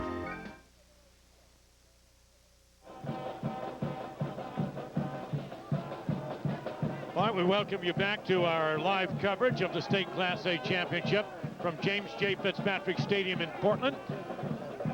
Lawrence cheerleaders down below. We don't say enough about the cheerleaders. They work hard all season, freeze themselves in all kinds of weather. We have moms and dads taking care of their kids. Breaking them in early here, Mike. But the one thing that we need now is I would say the weather to hold off, and it seems to be doing that. And the same kind of second half that we had first half, I think the fans will go home happy. Everybody in the press box here generally talked to a lot of folks on the other side. The general consensus was that, particularly from the Southern Maine folks, they were surprised at how well Lawrence High School was shutting down the South Portland run. That really amazed a lot of the reporters. And you know, reporters know everything. Well, the quarterbacks, of course, get all the attention, get all the credit, too much sometimes, I think. There's Jason Cook, but he has had a good ball game. He's a little taller than the other quarterback, 6 foot, 170. Mike Clark actually is 2 inches taller. He's 6'2", 172. But Cook runs his offense a little more in the air. Let's go to Tim Throckmorton. Now, George, South Portland stayed up in the Expo building a little bit too long. They did not come out within the 20-minute time period it takes for the teams to come out. There's a window there. They have to come out by a certain time. They did not do so, and the Lawrence team was standing out here, and there is a 15-yard fly penalty against South Portland for not coming back on the field quickly enough. Penalty to start this second half against the South Portland Red Riots. George? Well, that's good reporting, Tim Throckmorton, and that John Wolfgram, we saw him bringing his team down out of the chute, and Wolfgram is not happy on the far sideline. I guess he was saying, why didn't you warn me? Where's the watch? You can see John Wolfgram over there pointing to the time. He doesn't seem to be screaming at anybody, but he's not very happy if he now knows his team is going to be penalized 15 yards. Now, as far as I know, and I was doing the pregame show when it happened, but I believe Lawrence won the toss and deferred, and so should be receiving the ball for the second half here. Lawrence in the blue, if you're just joining us. It is 10-7, South Portland leading on the late second period field goal by Kierstead. There's a long discussion outside. We got a lot of, that's my brother. Okay, are we spelling well today, gang? That's my brother. I think they ran out of room. Must have gone to school with you, Mike. Tri-captains of South Portland, 4 captains from Lawrence out in midfield. Very colorful day, of course. Everybody, and we didn't need them particularly. Everybody came in snowmobile suits and that kind of thing. John Wolfgram he's hot now. John Wolfgram is hot now. He's not happy over that time penalty. He's been signaling watch. That could be a big damage to him. I have not seen him tee the ball up yet, so if he's penalized, if he is penalized, and Timmy said 15 yards, to give Lawrence some field position that will really help them. That's going to make them kick from deep in their own territory. Well, don't wander too far away from your television. We have a great second half coming up. 10-7. It's South Portland leading Lawrence, thanks to a Robert Kerstead field goal just before halftime. Lawrence dominated the first period. Second period was pretty much South Portland. Pete Cooper in his 28th and final year for Lawrence High School. Well, he's had some great teams over the years in the mid-'80s. Outstanding. Now team. look where Lawrence's backs are going to be. They're going to be receiving the ball at around the 20-yard line, and they're going to have to kick the ball off on a 15-yard penalty for coming out late to start the second half. Could be a controversial call, I suppose, in the regard that John Wolfgram is not buying it. He's been madder than a wet hen over there. If wet hens do get mad, I guess I've heard that, but he is still screaming. All right, here we go. All over now, guys. Ben Beck will kick it off. Lawrence should come out of this reasonably good. Buck back out there to receive the kickoff with Bolduc. A 3-point lead for the Riots. End over end, that's going to be short. Taken at the 30-yard line, up to the 40. They're up to see, they're going to get the ball at the 42-yard line. Because of that, among things, the penalty, Jason Clement ran it back up in there. Pete Cooper talking to Mike Clark. Our Chad Dennis, the tight end, Mike Goggin, the left tackle, Ben Fortin, the left guard, Tobey Simpson at center, Bruce Harrington at right guard, and Kasey Dyer at right tackle. Offensively, there's your young quarterback Clark, the senior quarterback. Buck is the fullback, Ryan Bolduc the tailback, Coombs, Ryan Ward, and Hudon out there. Hudon is split out to the near sideline. Same set we saw to begin the game. Here comes Buck. Leg tackle. He ran into a tackler, but it was a leg tackle that brought him down by Rick Oliver, the safety, at the 46-yard line. On defense, Ganley, defensive end, played well. Mike McLeod, the tackle. Here's that nose guard I like, Brooke Mooney. Tom McGowan, the defensive tackle. Ed Buck is at end. Then you've got Lawson, Kerstead, and a big interception. Davis, Upton, Beck, and Oliver. Oliver just made a stop. Second down, 6 yards to go for the Bulldogs. Power I. Here's the opening. Ryan Bolduc to the 45, first down. That's the bread and butter of the Lawrence attack. They will throw the ball. They'll try to fool you with it. Clark will take it on the run, but they want to pound you with Bolduc and Buck. Coming out in the second half, George, much like the game started, going strong up the middle to one of their go-to men, Ryan Bolduc. A good gain there, and he's brought down by number 30, Sean Upton. Here we go again, right up the middle again with Brian Bolduc using a power I. South Portland's defense has been tough. Lawrence High School has been as tough or tougher most of the way. But the lead is all those kids are thinking about. It is 10-7. South Portland in a great state championship football game here at Fitzpatrick. Great to have it on television. Both schools thanked us. They said, gee, we just want to be on TV today. Right side into the teeth of it. No go for Ryan Bolduc. He got a couple. He's going to be third at the 49. Right in the middle of all of that is Ganley, the defensive end again. Bob Ganley, 6'3", 200-pounder. The third down coming for Mike Clark. Bolduc just tried to jump over the defender on that one.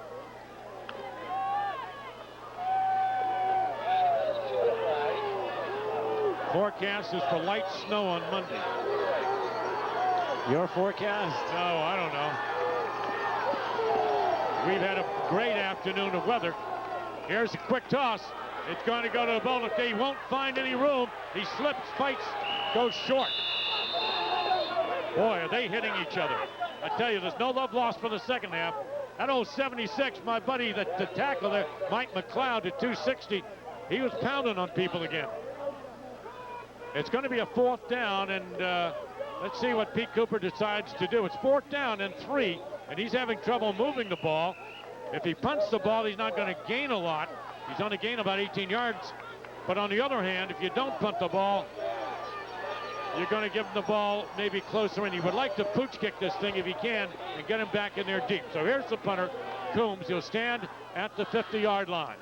They set up a return. Left-footed kicker. The kicker goes down. The ball is picked up at the 50. Whoa! Whoa! Oh, what a shot. That's the big guy. Goggin. 6'2", 225, head on. Goggin comes down and rips at him. Big 61. Matt Goggin, the linebacker. That saved the run back, got him to the 18-yard line.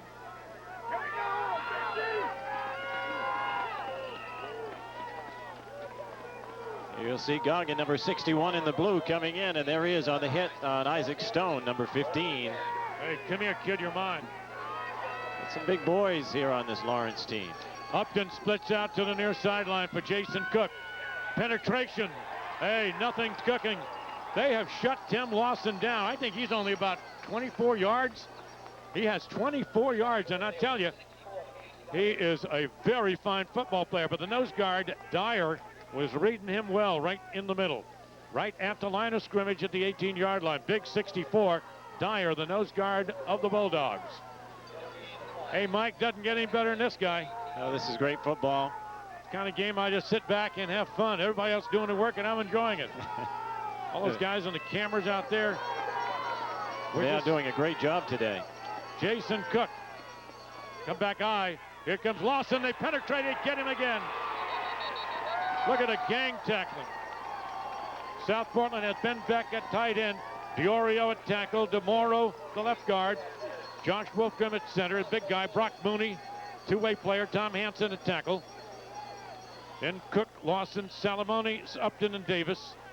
But look at that defense of Lawrence. They have really, win or lose, that's going to be one of the stories of the day. The people came to appreciate the defense against the run of Lawrence High School today. They have been absolutely brilliant.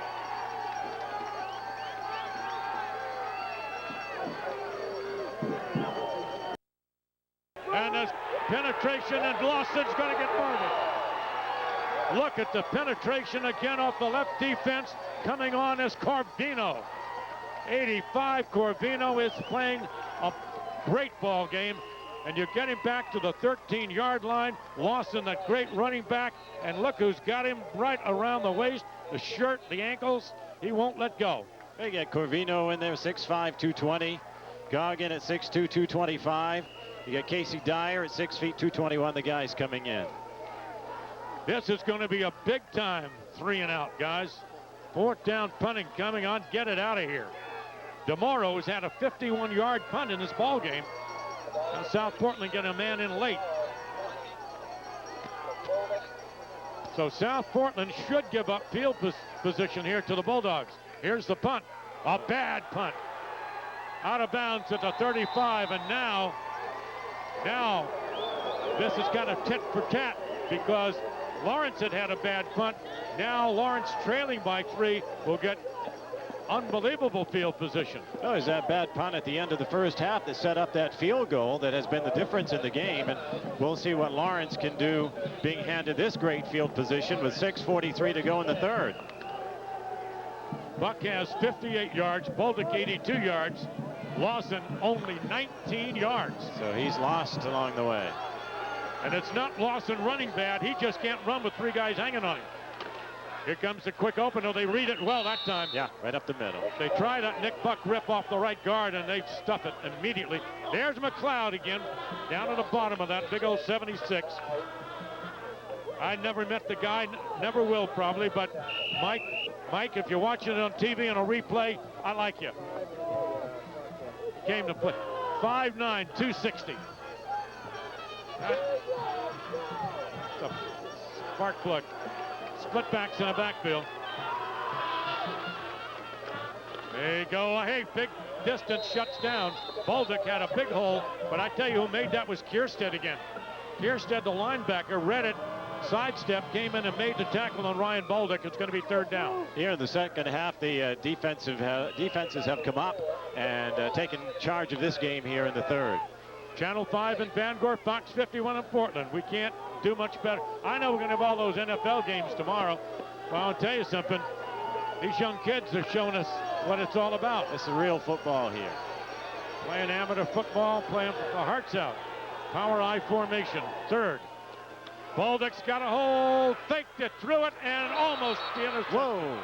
Almost the interception. Great fake up the middle, which would have been a better play maybe. Ben Beck almost picked that off, George. He sure did. The one problem Mike Clark has had today a little bit is throwing more than 5 or 10 yards. And that time he almost got picked off again. We saw 81 back. He would like to have a chance to hang on to that ball one more time. I believe they'll probably go for it here. They're at the 29-yard line. It's not a terrible, if he punts it into the end zone, doesn't do him much. If they turn the ball over, they're still only going to turn it over in the 29. Yeah. So it's fourth down.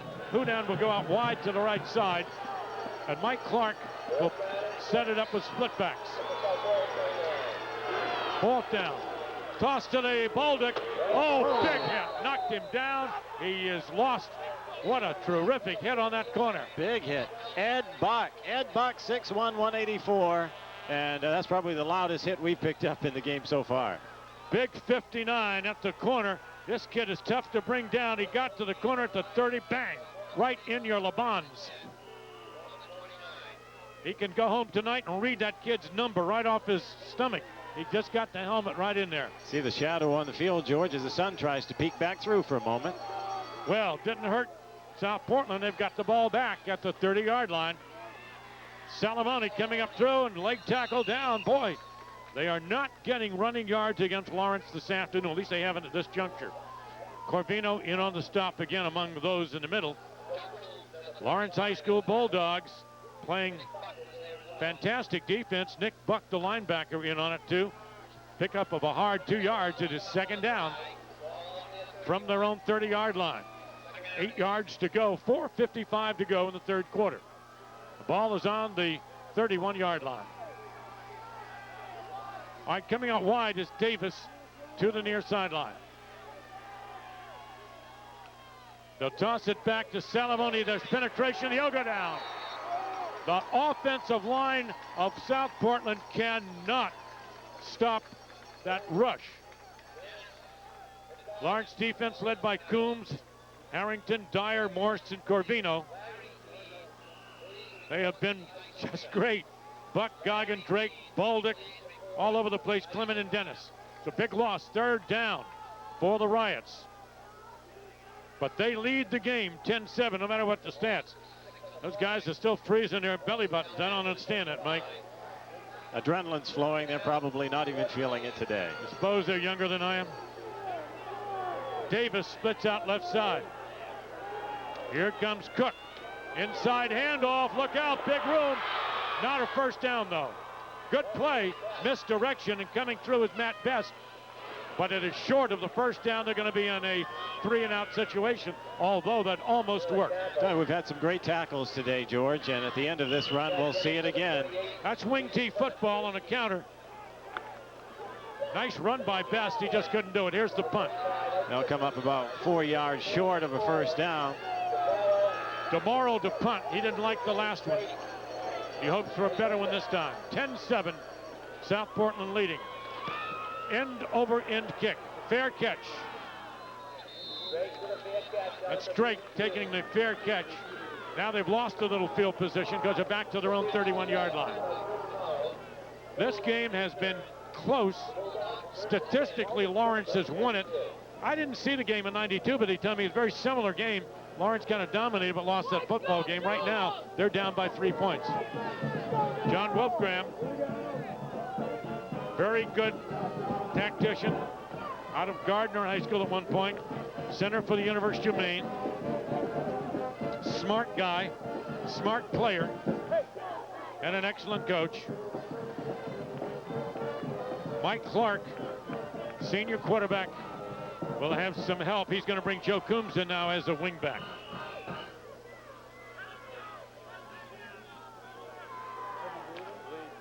Well, we got a great game going on. Cameron Stadium in Bangor between Foxcroft and Old Orchard Beach. In the fourth, Foxcroft leading by a point. They tried a quick rip. It doesn't work again. South Portland is staying home on that now, and Buck is shut down in the middle of that. Lawson. Also in on it was McGowan, the defensive tackle. They're not buying into that anymore, and so I'm sure Pete Cooper knows he's going to have to come out maybe a little more wide this time. 31-yard line, no gain. Going to be a second down.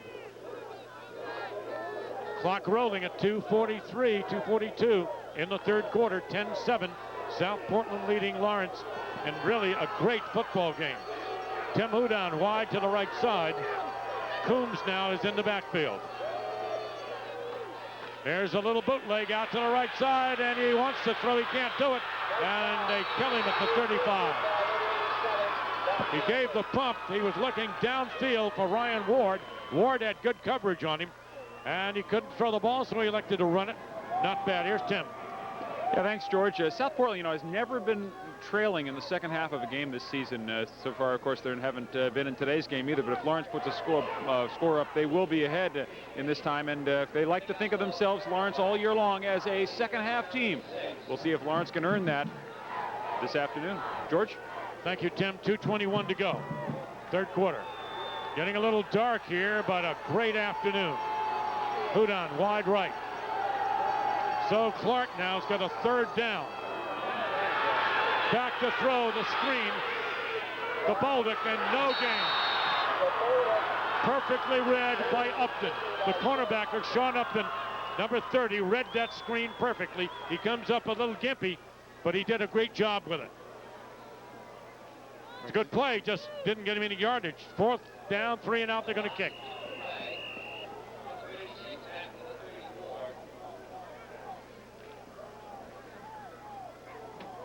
The punter is Joe Coombs, and Joe will stand at the 21-yard line. And so this time the Riots will get some decent field position. He averages about 36 on a punt. He's had a 58-yarder this year.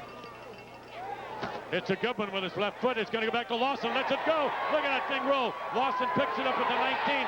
Reverses 15. Oh, should have stayed there. Big punt. And a loss after the run by Lawson. Well, you may look back on that kick. Joe Coombs, a 46-yard kick. But it was more because Lawson reversed and lost minus yardage.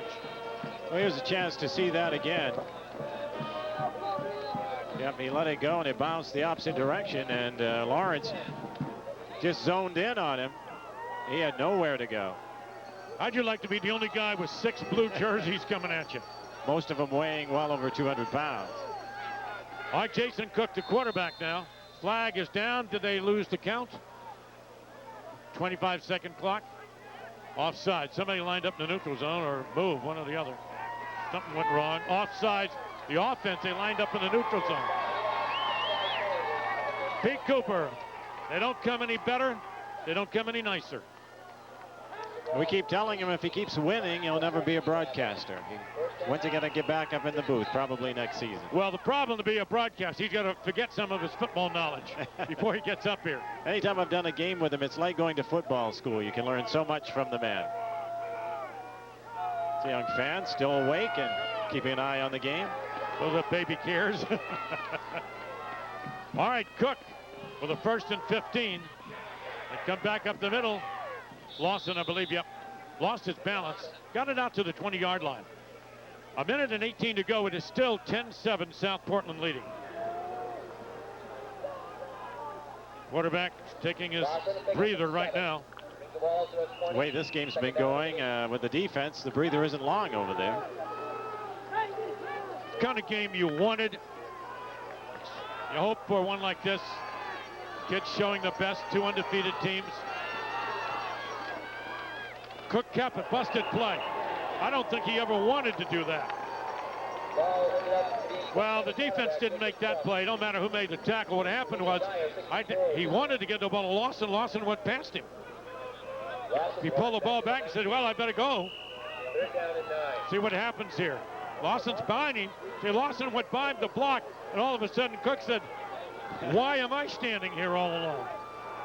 72, Gary Morris first in on the play for Lawrence there. 3rd and 9.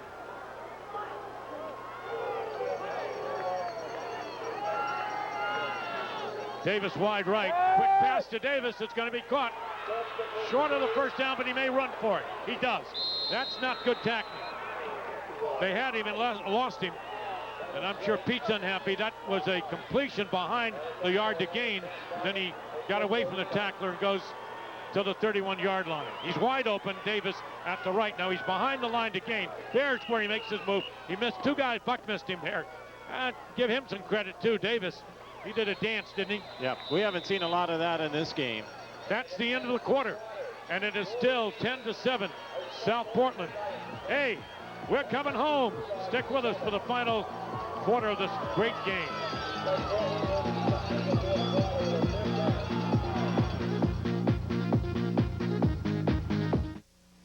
Share your holiday spirit by helping Maine families in need.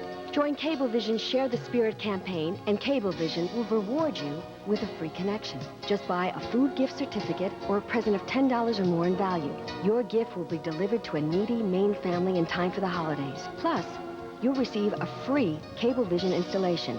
Hand in hand, heart to heart, together we can spread holiday cheer to all families in eastern Maine. For details, call Cablevision. More and more Maine moms and dads have traded minivans and family cars for family trucks from GMC. Because Club Coupe can haul and tow whatever you got, wherever you go.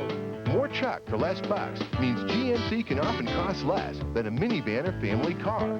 And more Club Coupes are still more available this fall than ever in history. So if you want a new truck, you're still in luck. Come take a test drive today and bring the family.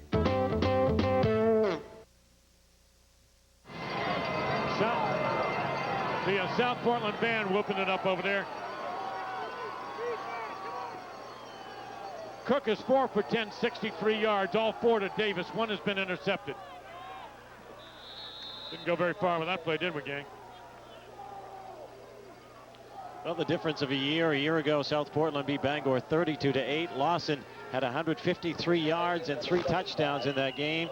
The difference in the defense today against Lawson, maybe he has 30 yards in the game. Not much difference between these two teams, really. Both of them are very good on the ground. Maybe a little bit of an edge in the air today to South Portland. Nothing much else. The interception, of course, has helped them tremendously. Penetration. Salamoni's going nowhere. Here's Buck making the tackle again, number 30. There are a number of guys that are going for the Fitzpatrick. I think he's one of them. That's the award that they give each year. See it again. This is going to be 3rd down and a big down for Jason Cook, the QB. Back to throw. He overthrew Lawson. Lawson is one of his prime receivers out of the backfield, and they're going to go 3 and punt. And let me tell you something.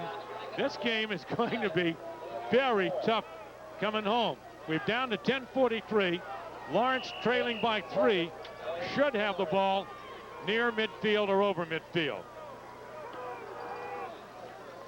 This is a good running team, South Portland, but Salamone has 11 yards and 10 carries. And that's how good the Lawrence defense has been today. Minus 11. Not a good kick. It's on the ground. It takes a bad bounce, and it's at the 50, and he's having a terrible second half punting tomorrow.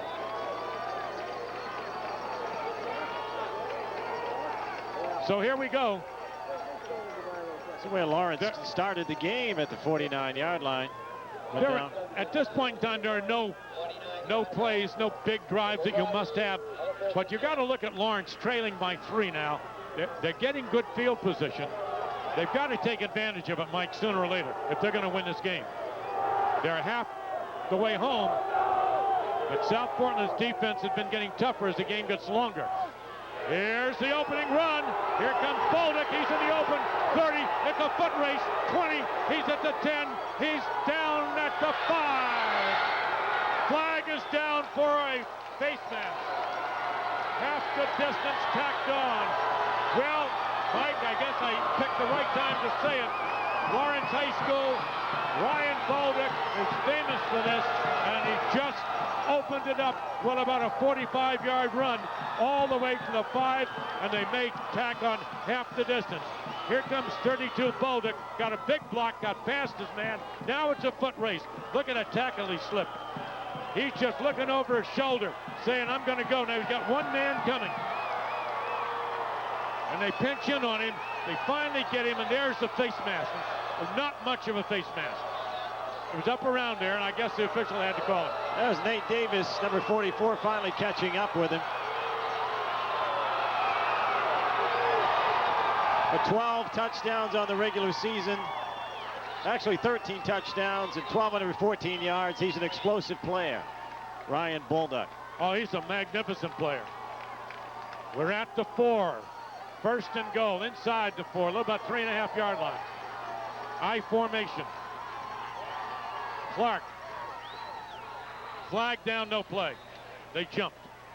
Think you're going to back up, boys. I'm afraid you're going to go back out to the 9-yard line. Looked like they missed the count. Not a good time to have that penalty.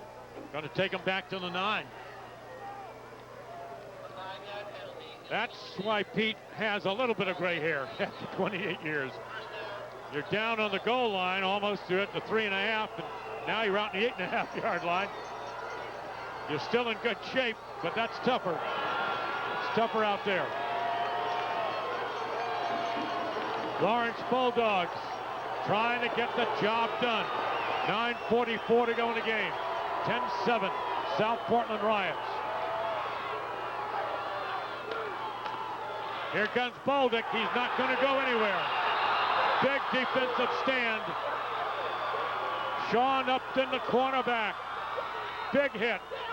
Big hit by 30.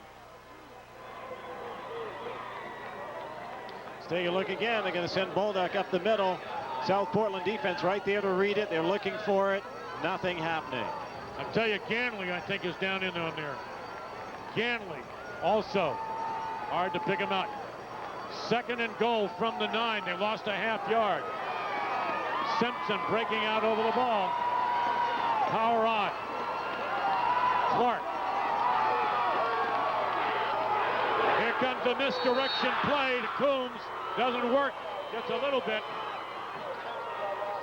A dive up to the 5-yard line, maybe.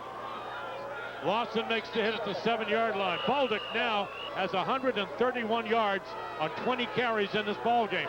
But we're going to go third. Now, I want you to know, this is a 10-7 game, that Keith Jonathan has a very good leg. In case they go field goal. I don't know that he would get it, but he does have a good leg. Here's a quarterback keep. Clark. He will not get there. Doesn't run north and south. It's east and west. Will they try a field goal? Keith Jonathan coming on right now. He's a junior. I saw him practicing today. I saw him kick a 42-yarder in practice. That'd mean a darn thing. Nobody was chasing him. Now they're going to chase him. He'll come from the hash mark to tie the game. It'd be a 25-yard field goal. 5'9", 150 junior Keith Jonathan. Going to be a 24-yard field goal. From the hash mark. Snap is down. It's up. It's long. It is good. We're tied. Wow. This game is just absolutely even. 2 touchdowns, 2 field goals, 2 great undefeated teams. 10-10, we're heading home in 8 minutes. We'll come right back.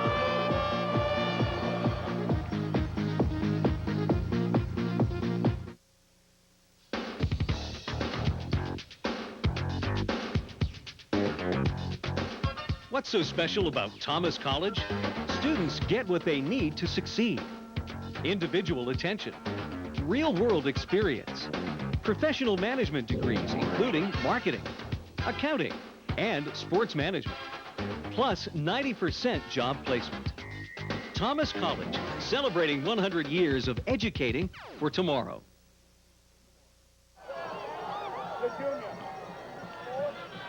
Keith Jonathan has a very good leg. This guy's a junior.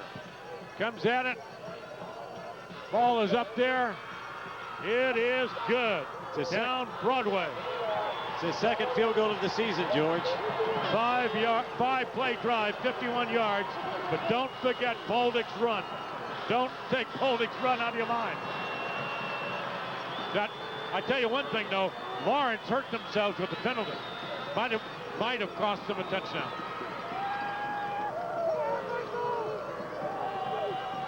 Foxcroft wins the state, 15-14. This one is tied at 10. Here's the kickoff. Here's Lawson at the 7. He can motor, look out, look out.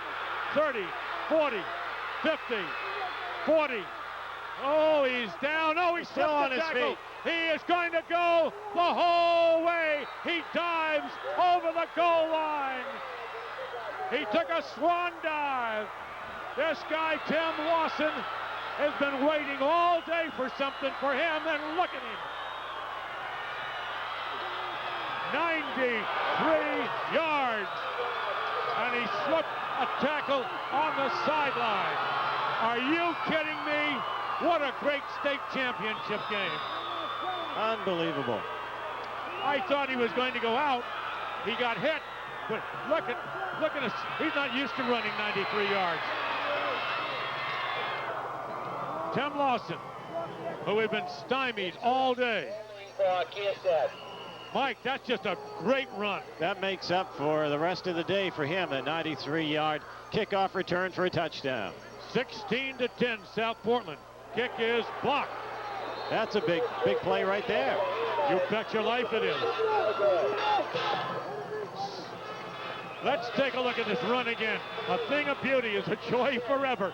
It is kicked up. Now look, he's going to be at the 7. Here comes Lawson, cuts right. Now he looks for daylight. This guy is a big fullback tailback. Now here's where they think they're going to get him. There's the kicker. Bounces off him. Kickers don't make tackles. Now watch the end of it. He knew he was there. That'll be in his memory book 50 years from now. Number 51, Ben Fortin, was there at the end to fly into the end zone with him, but that's all they could do. You see that kicker bounce off that guy? Jonathan, no chance there. Jonathan only weighs 150. Sucking oxygen, number 33. And Lawson weighed 210. That's why he bounced off him. The Bulldogs have got to get 6 now. It is 16-10 after they tie the ball game.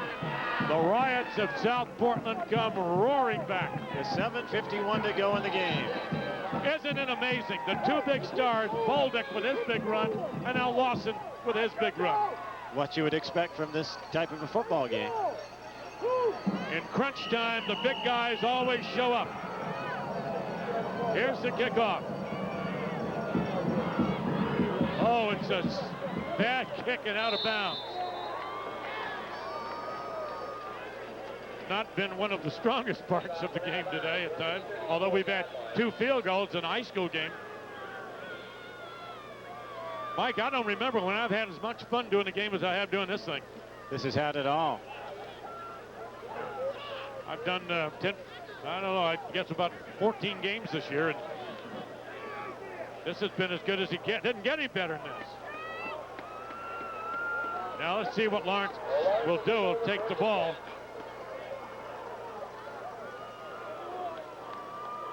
While I have an opportunity, I just want to congratulate Coach Jack Cosgrove and the University of Maine Bears for their 7-4 year. They had a great football year, Mike. I did all of their games, and they got that program turned around. Had a really wonderful year.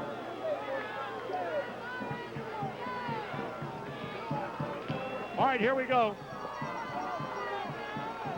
They're going to be on the 35 after the kick out of bounds. Mike Clark turns. Bolduc. Couple of yards. Plenty of time remaining. 7:40. However, that time gets away from you when you're running a ground game. 93 yards on our book for Tim Lawson. I'm sure he's going to look at that over and over and over again when he sees the video. That's going to be his high. That might make pretty play of the week or whatever they call it. Houdon splits out. Back to throw. Clark steps back up, fires, caught. Midfield, nice catch by Dennis. Chad Dennis, the tight end. First down. He doesn't throw it a lot, but he threw a great one. That was a nice catch by Chad Dennis. Reached up, took it on the fingertips, brought it back in. That was a hard pass across the middle. It was like a bullet down the center of the field. And as you mentioned, it was good of Dennis to hang on to that football. He juggled it a little bit, but it's a first down for Lawrence. Ball at the 47-yard line. Now remember, if Lawrence can get in the end zone, it would be a tie, and an extra point would put him in the lead if South Portland missed the extra point. But we're 55 yards away, 53 yards away. Mike Clark on a first down. Ryan Bolduc, the senior, cracks it to midfield. I tell you, some tired body. There's my buddy getting up again, McLeod. Right down at the bottom of all that. A lot of guys out there playing real good football. McGowan, defensive tackle. All those linemen don't get their names on TV a lot, but I tell you, they're playing a brilliant game. Buck, the defensive end, playing very hard. 44 back there. Davis, two-way player. Of course, in high school ball, you get your name on offense, not on defense. Second down, 7. Turnaround pass, it's in the open, complete. Nice play. Joe Corvino was completed. Number 85. Corvino. Yeah. On offense. The big guy. Corvino, who's a defensive end. That's a quick turnaround. Look at Corvino right in the middle. 6'5", 220 come tumbling down there. In on the tackle was number 15, Rick Oliver of South Portland. Big tight end. On the bench, we've got a player hurt, and that's the same guy, Corvino. Well, you saw the direction he came down. He was upended and came down on his shoulder. Well, they're working on his knee, but... All right, here comes Bolduc. Slashes, 35-yard line. 5:33 to go in the game. Not over, friends. State Class A. Belfast, state champions. Foxcroft, state champions. Now, who will be the state champion here today? A touchdown ties it. An extra point would get the lead. Breaking out over the ball, center Simpson. Mike Clark having a great drive here. Second down. They're going to go wide. They cut back up inside the corner. There's running room for Coombs. 30, 20, 10, 15. Ran into the official and went out of bounds. Joe Coombs, the wingback, ran into the official. I don't know. He said something too, didn't he? Oh, he ran into him. That's no problem. I think he turned around and said something to him. Let's take now a watch look what. again. I don't know if this is going to change the play or not. Let's take a look at it. Here comes Coombs, the wingback, came around. Now when he gets downfield, he slips past everybody, and I think he's going to go all the way. Now all of a sudden there's a striped guy. Oh my goodness. I don't know if he's in or out of bounds there. It looked to me like there was trouble at the 8-yard line. First down goal for Lawrence. They trail 16-10. Well, Lawrence surprising South Portland by sending Coombs on that one. That's pulling everything out. Here comes. Ball breaks the tackle, goes to the 3. Ryan Bolduc. Mike, I tell you, I want you to save the tape on this because you're not going to see a better state Class A championship. It doesn't happen. This is it. It doesn't get any better than this.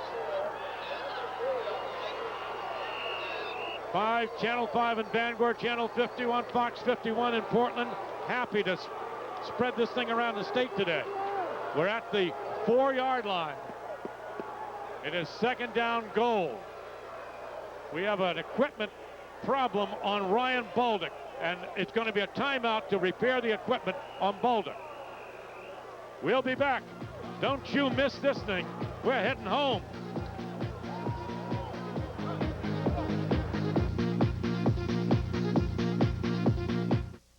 What's a pretty truck like that doing with a pretty price like this?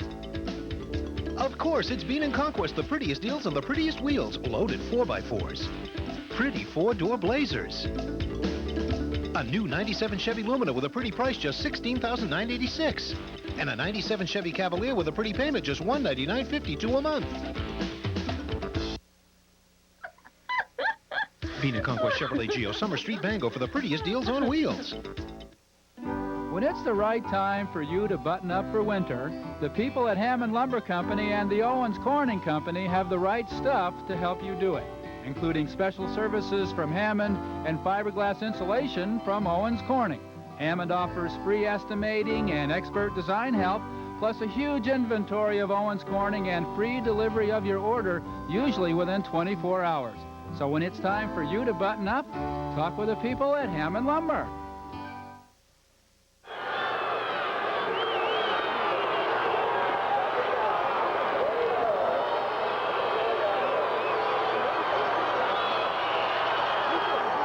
.33 to go, but even if they score, it ain't over. Full house in the backfield. Fumble! Back to Clark. Got it back. That was an exchange problem between Tobey Simpson, the center, Mike Clark. Bulldog has 142 yards on 24 carries. Lawson, 29 yards on 12 carries, but that's from scrimmage, not all-purpose yardage. That's going to be a third down now from the 4-yard line. First fumble today. What a... you've got 4:05 to go and you haven't had a fumble. It's good football. You've had very few penalties. Third down from the 4. That was a busted play. They don't get it. The quarterback ran into the running back, Buck. They collided. I don't know if we'll see this again, but I think that when John Bowyer, our director, shows it back to it, I think you're going to find that they collided.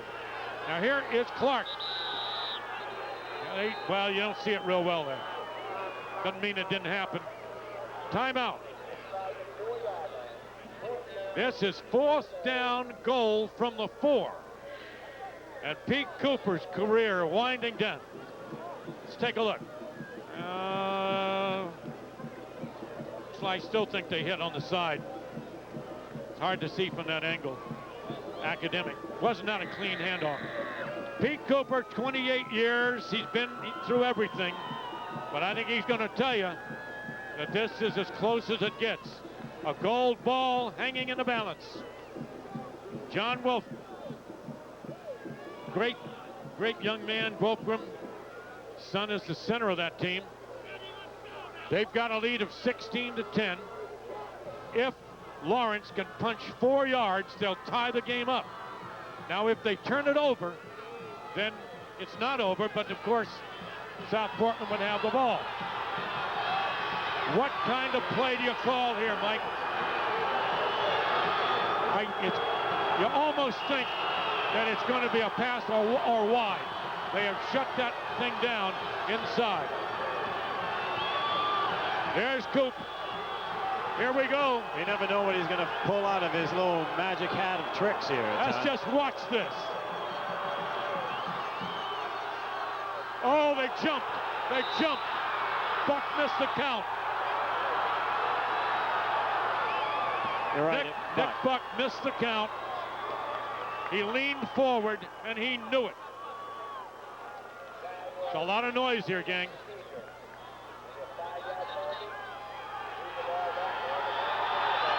You got both sides of Fitzpatrick Stadium on their feet right now. That's a bad time to have it happen, but remember now, gang, you're talking about young high school ball players. Don't get too critical of them. There's a lot of noise, anxious. Looked like Buck was going to be the ball carrier, or he was running a block. Pass coming up. They sack him, but he throws the ball. It is batted away by Lawson. Lawson is going to be the hero today. If they win it, he broke it up because the receiver was right there. And Lawson, number 33, reached up and batted that ball away. The quarterback got whacked pretty good. Now watch 77 coming through on him. He's got him. I think he's sacked. No, he gets rid of it. Now the ball heading into the end zone. Bang! It's blocked by him, by Lawson. What a great defensive play, and it was helped by the penalty, which forced him back. And now Lawrence, with 3:28 to go, is on defense. And South Portland comes out to the 9-yard line to take over on downs. And Pete Cooper dying 1,000 deaths out there. Comes Lawson. Cuts out to the 13-yard line. We'll see him playing pretty safe here in this part of the field. You know, I did an editorial today about trite things that reporters say, and I probably am going to say 9 of them on the way out the door here. And one of them I would say right now, and they'll hang me for this one. It's too bad. There's got to be a loser, huh? Oh, yeah. You can't go through a game like this without using the old cliche. Oh, it is. It's just a great, exciting football game. That's it. Lawrence was offsides. They're getting anxious. Dyer, the nose guard, I think got in there. Yeah, number 64. Dyer, he's the nose guard. Looked like he was just getting anxious and jumped into the neutral zone. And now they're out to the 18-yard line with a second down and 1 yard. Now that clock is showing 2:50 and rolling.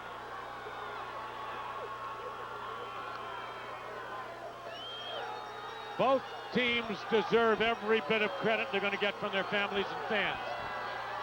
They have given us a high school show this afternoon. Lawson nailed at the corner. Great defense by the Bulldogs. But they need the ball. 2:22 to go. This would be the biggest challenge of the season for the Lawrence defense here. Well, they've got to force them. They're going to have to measure on 3rd down. Penalty hurt them badly on the procedure penalty down below when they were on the 4-yard line. Then they took them back to the 9. Great throw by Cook, get 2 C's here, by Clark. And a great defensive move by Lawson. First down. South Portland very much in the driver's seat now. They're controlling it. With that first down.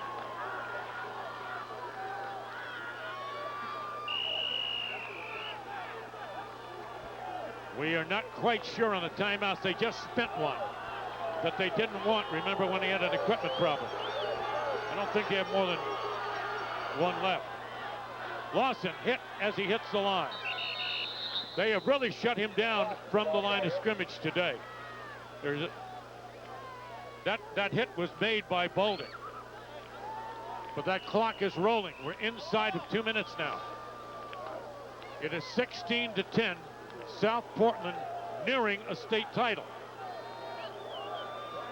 It's almost becoming their game to lose with a mistake, the way they're moving the ball right now. This will be their 24th consecutive win if they win it, and it will be back-to-back state titles. Well, they pitched it to Lawson. Surprised at that. Handling the ball, fumble in here. 1:20. The clock now. Lawrence is going to use the timeout. Shows the confidence Wolfgram had in his quarterback and Lawson to use a pitch out. Okay, we're going to take 30 seconds here, and then we'll be back and wrap up the State A.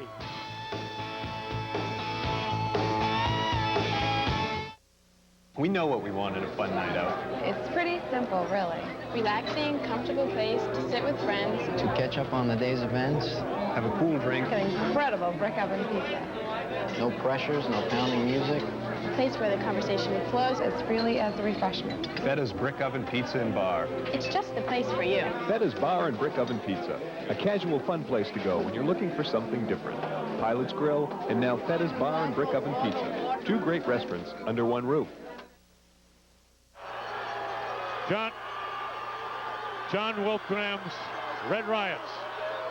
Their crowd stand back. Both crowds are standing. Here is Jason Cook. Pitches it back to Lawson.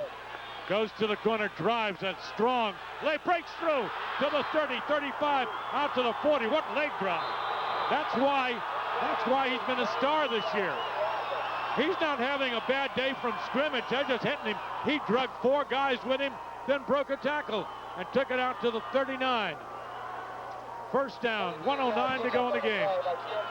Somehow you knew he wouldn't stay quiet all game. Well, of course, he had a great run, which is going to be one of the things at 93-yarder. That's the difference. In all-purpose yards, he's going to have a wonderful day. But you look at the size of Lawson. Look at the thighs on him. He's just a very powerful. He's a combination fullback, tailback.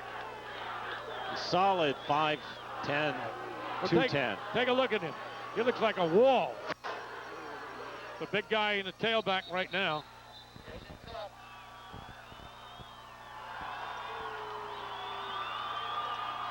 Kneeling it down, second down. Clock rolling with 36 seconds. If Pete Cooper loses, as apparently he will, he's still going to go out in a blaze of glory. It's been that close. 93-yard run by Lawson today, a magnificent run. He's back there at tailback. They're just kneeling it down now. The clock is rolling. Lawrence out of timeouts. This thing is over. One of the best state A's that we've ever seen. It has been won by the Riots. Back-to-back state championship game. A terribly disappointed Lawrence team, but they have nothing to be disappointed about. Now the crowd comes out on the field, but I want to tell you something. If you go and draw up a script for something, you would draw it up this way. It was just a wonderfully played game that is going to be talked about, I think, for many years in Class A football. Wolfgram coming out, John Wolfgram there getting the congratulations of a very disappointed Lawrence coaching staff. Pete Cooper's career will end on a loss, but that's a quote-unquote loss because that team came here and took South Portland right to the wall. It's a game that either team could have won or lost with just a little flip here or there. And it's the kind of game that you ought to take all the teams in the country and let them see a videotape of it. But no matter what size school you happen to be in, because this is the way it ought to be done. Well, you know, if Lawson hadn't got the legs and made the distance on that 93-yard kickoff return, we may well have been in overtime in this game. Right now, let's go down to Tim Throckmorton.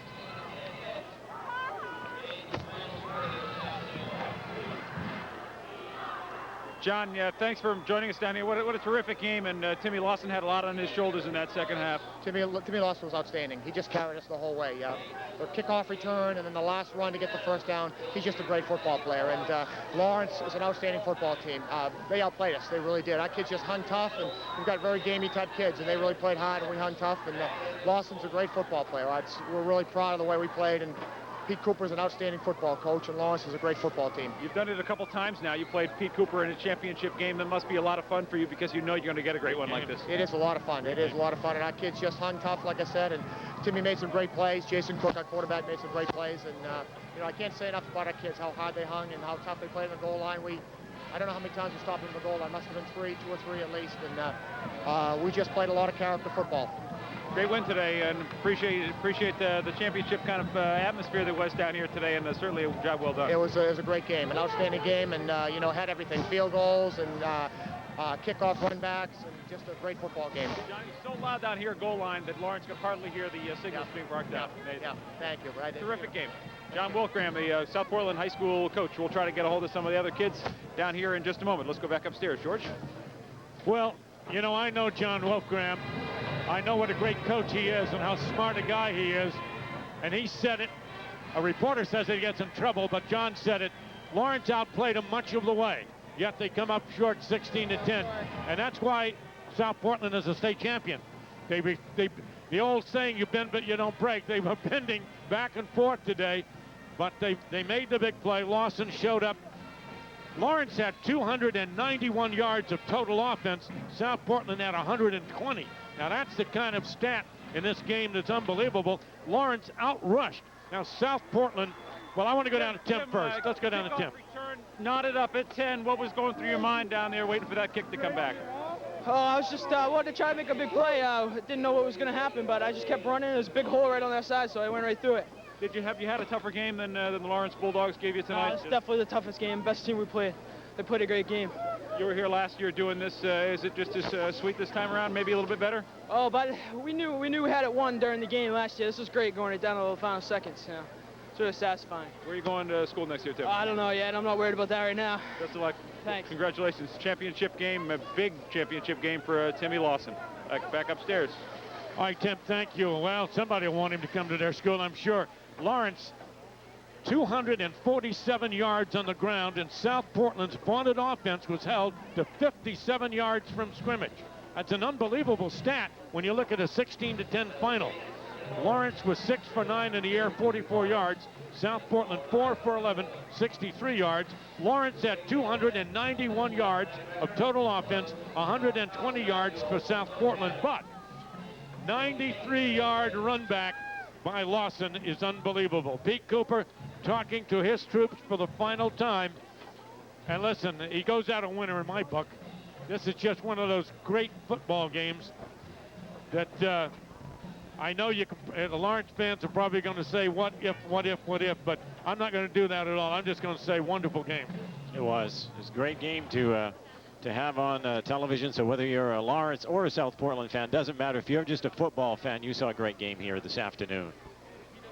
Well, you know, there's always a lot of tears and a lot of unhappiness, but I think when the guys get back, and they'll probably, all the families are taping this thing, and when they get back and they look at it and they reflect on it and they sit back and think about it, they're going to say, wow, I was part of something. And I do really believe that we've had some great ones, and we always have a tendency to, in the heat of the moment, to say this is the greatest ever. But I tell you, I've done a lot of them. I've seen a lot of high school state championship football games, and I got to be honest with you, I don't think I've seen anything better than this. There might have been some as good. This just had everything, and I think John Wolfgram said it perfectly. That's right. It's just the weather was great. The fans were here. The underdog team, Lawrence. Here's Pete Cooper with Down Below. Pete Cooper, certainly John Wolfgram's team came in here ready for a championship game. You certainly gave him one today. You must be proud of the Bulldogs. I sure am very proud of the Bulldogs. Sometimes life is tough and things don't go your way. The referee has stepped out of bounds instead of getting in the way. It might have been a different team getting the goal ball today, but that's life, and we got to overcome that, and we will. I know you don't want to make any excuses, but this home crowd was so loud today that you could hardly hear the signals being called out goal line. A couple of those drives. Yeah. Maybe we shouldn't have gone on the second snap count, but we did. And hindsight's always great, and you always have the right answers in hindsight. But I'm proud of our kids. They played hard, and we come down here and against a good South Portland team, and we gave them no quarter, and I'm just proud of our guys. You certainly got a great ride in your final season with this group of players here, and congratulations for the season and the fine career, and we certainly appreciate everything you've done for football around these parts. Well, thanks, Tim. That's very nice of you.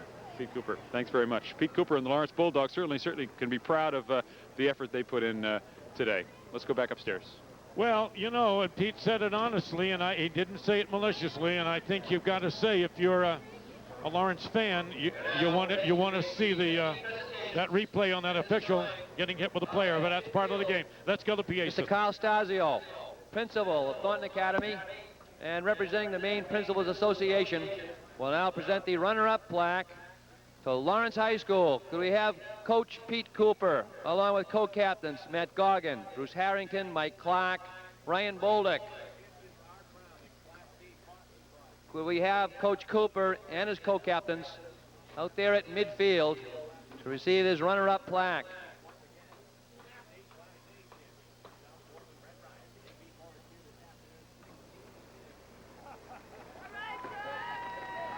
Maybe. Guess they're not taking it. They don't want it, I guess. No.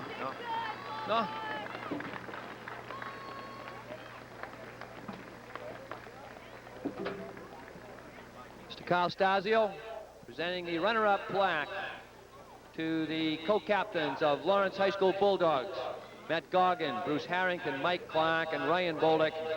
Congratulations to Lawrence High School on playing a great game, a memorable state championship game, and of course congratulations on their Eastern Maine championship. Once again, a great game played by Lawrence High School.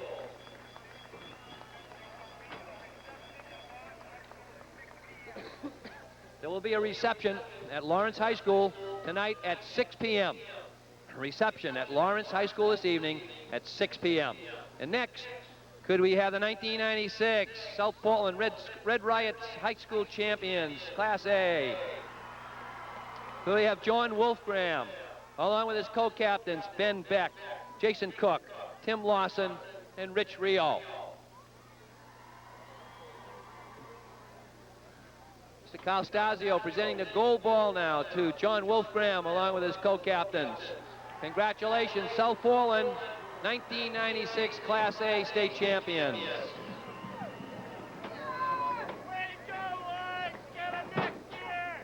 Once again, individual medals will be presented to team members. They will be presented later on back at the schools.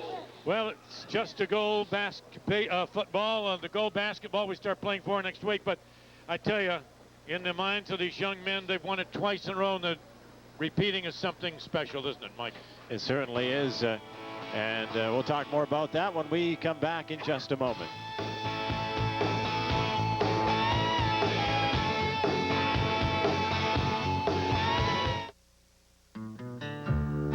Chevy people don't buy trucks just for the way they look. They buy them for the way they work, too. And because Chevys are the most dependable, longest-lasting trucks on the road, there's no better value for your money.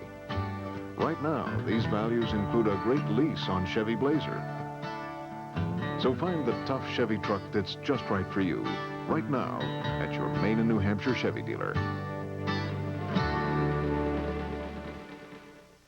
Here in Bangor, Norwest Mortgage has provided customers and realtors with superior service. We have the widest ranges of loan options available in the home mortgage business. If you're waiting more than 2 business days for your loan approval, pull over. With Rapid Track, Norwest Mortgage can close on your house within 7 business days. At Norwest, service is a 4-letter word, F-A-S-T. If you need speed in a loan decision, we can meet your need. Remember Rapid Track only at Norwest Mortgage, 990-3182. When you think winter, you think Fisher, because the Minute Mount plow provides the advantage of easy attachment. To attach the plow, just drive into the assembly, lock the pins, attach the connections, and you're ready to plow. Removal is just as easy. Simply disconnect the assembly and set the jack stand, leaving it ready for the next snowstorm. Your vehicle is restored to its original good looks. The new Speedcaster 2 from Fisher spreads all materials, even wet sand, and provides easy attachment and removal. Fisher has the attachment advantage. Mike, at 7:51 to go in the game, one of 2 big plays occurs. Lawson gets the ball on the 3-yard line. Now, that's after a 24-yard field goal by Johansson. Now, when we get a chance to look at that, there was a play before that where Lawrence had to settle for a field goal when maybe they would have had a touchdown. And I guess we're going to take a look at that play first when we can see. So we'll see as quarterback Mike Clark give it off to number 35, Joe Coombs. Kind of a surprise play going to Coombs in the game, but it was a smart play. But watch here with the official. The official was still on the field. Coombs runs into him. It slows him down. Might have been a touchdown. Well, yeah, Pete did mention it. You don't know. The official obviously was trying to get out of the way. It's one of those things. The official becomes part of the field. But you notice 35. Now, I noticed when Coombs got up, he did say something to the official, and I don't know what it was, and I won't put words in his mouth. He's probably trying to say, you got my way. But then you get they settle for the field goal. Here's Lawson. Now, this ball comes down. What a great kick, isn't it? 93. Mike, go ahead and take it. What a great run. from the 7-yard line. Lawson, he's getting some nice blocking as he brings it over on the right side. And then once he gets beyond here, when it was Jonathan that ran into him, the kicker trying to make the play, but being outweighed, and he just streaks down, and he knew at the end, takes the dive in. I'm giving him a 10 for that dive, by the way. I think that alone, yes. But that was the big play as Lawrence had to settle.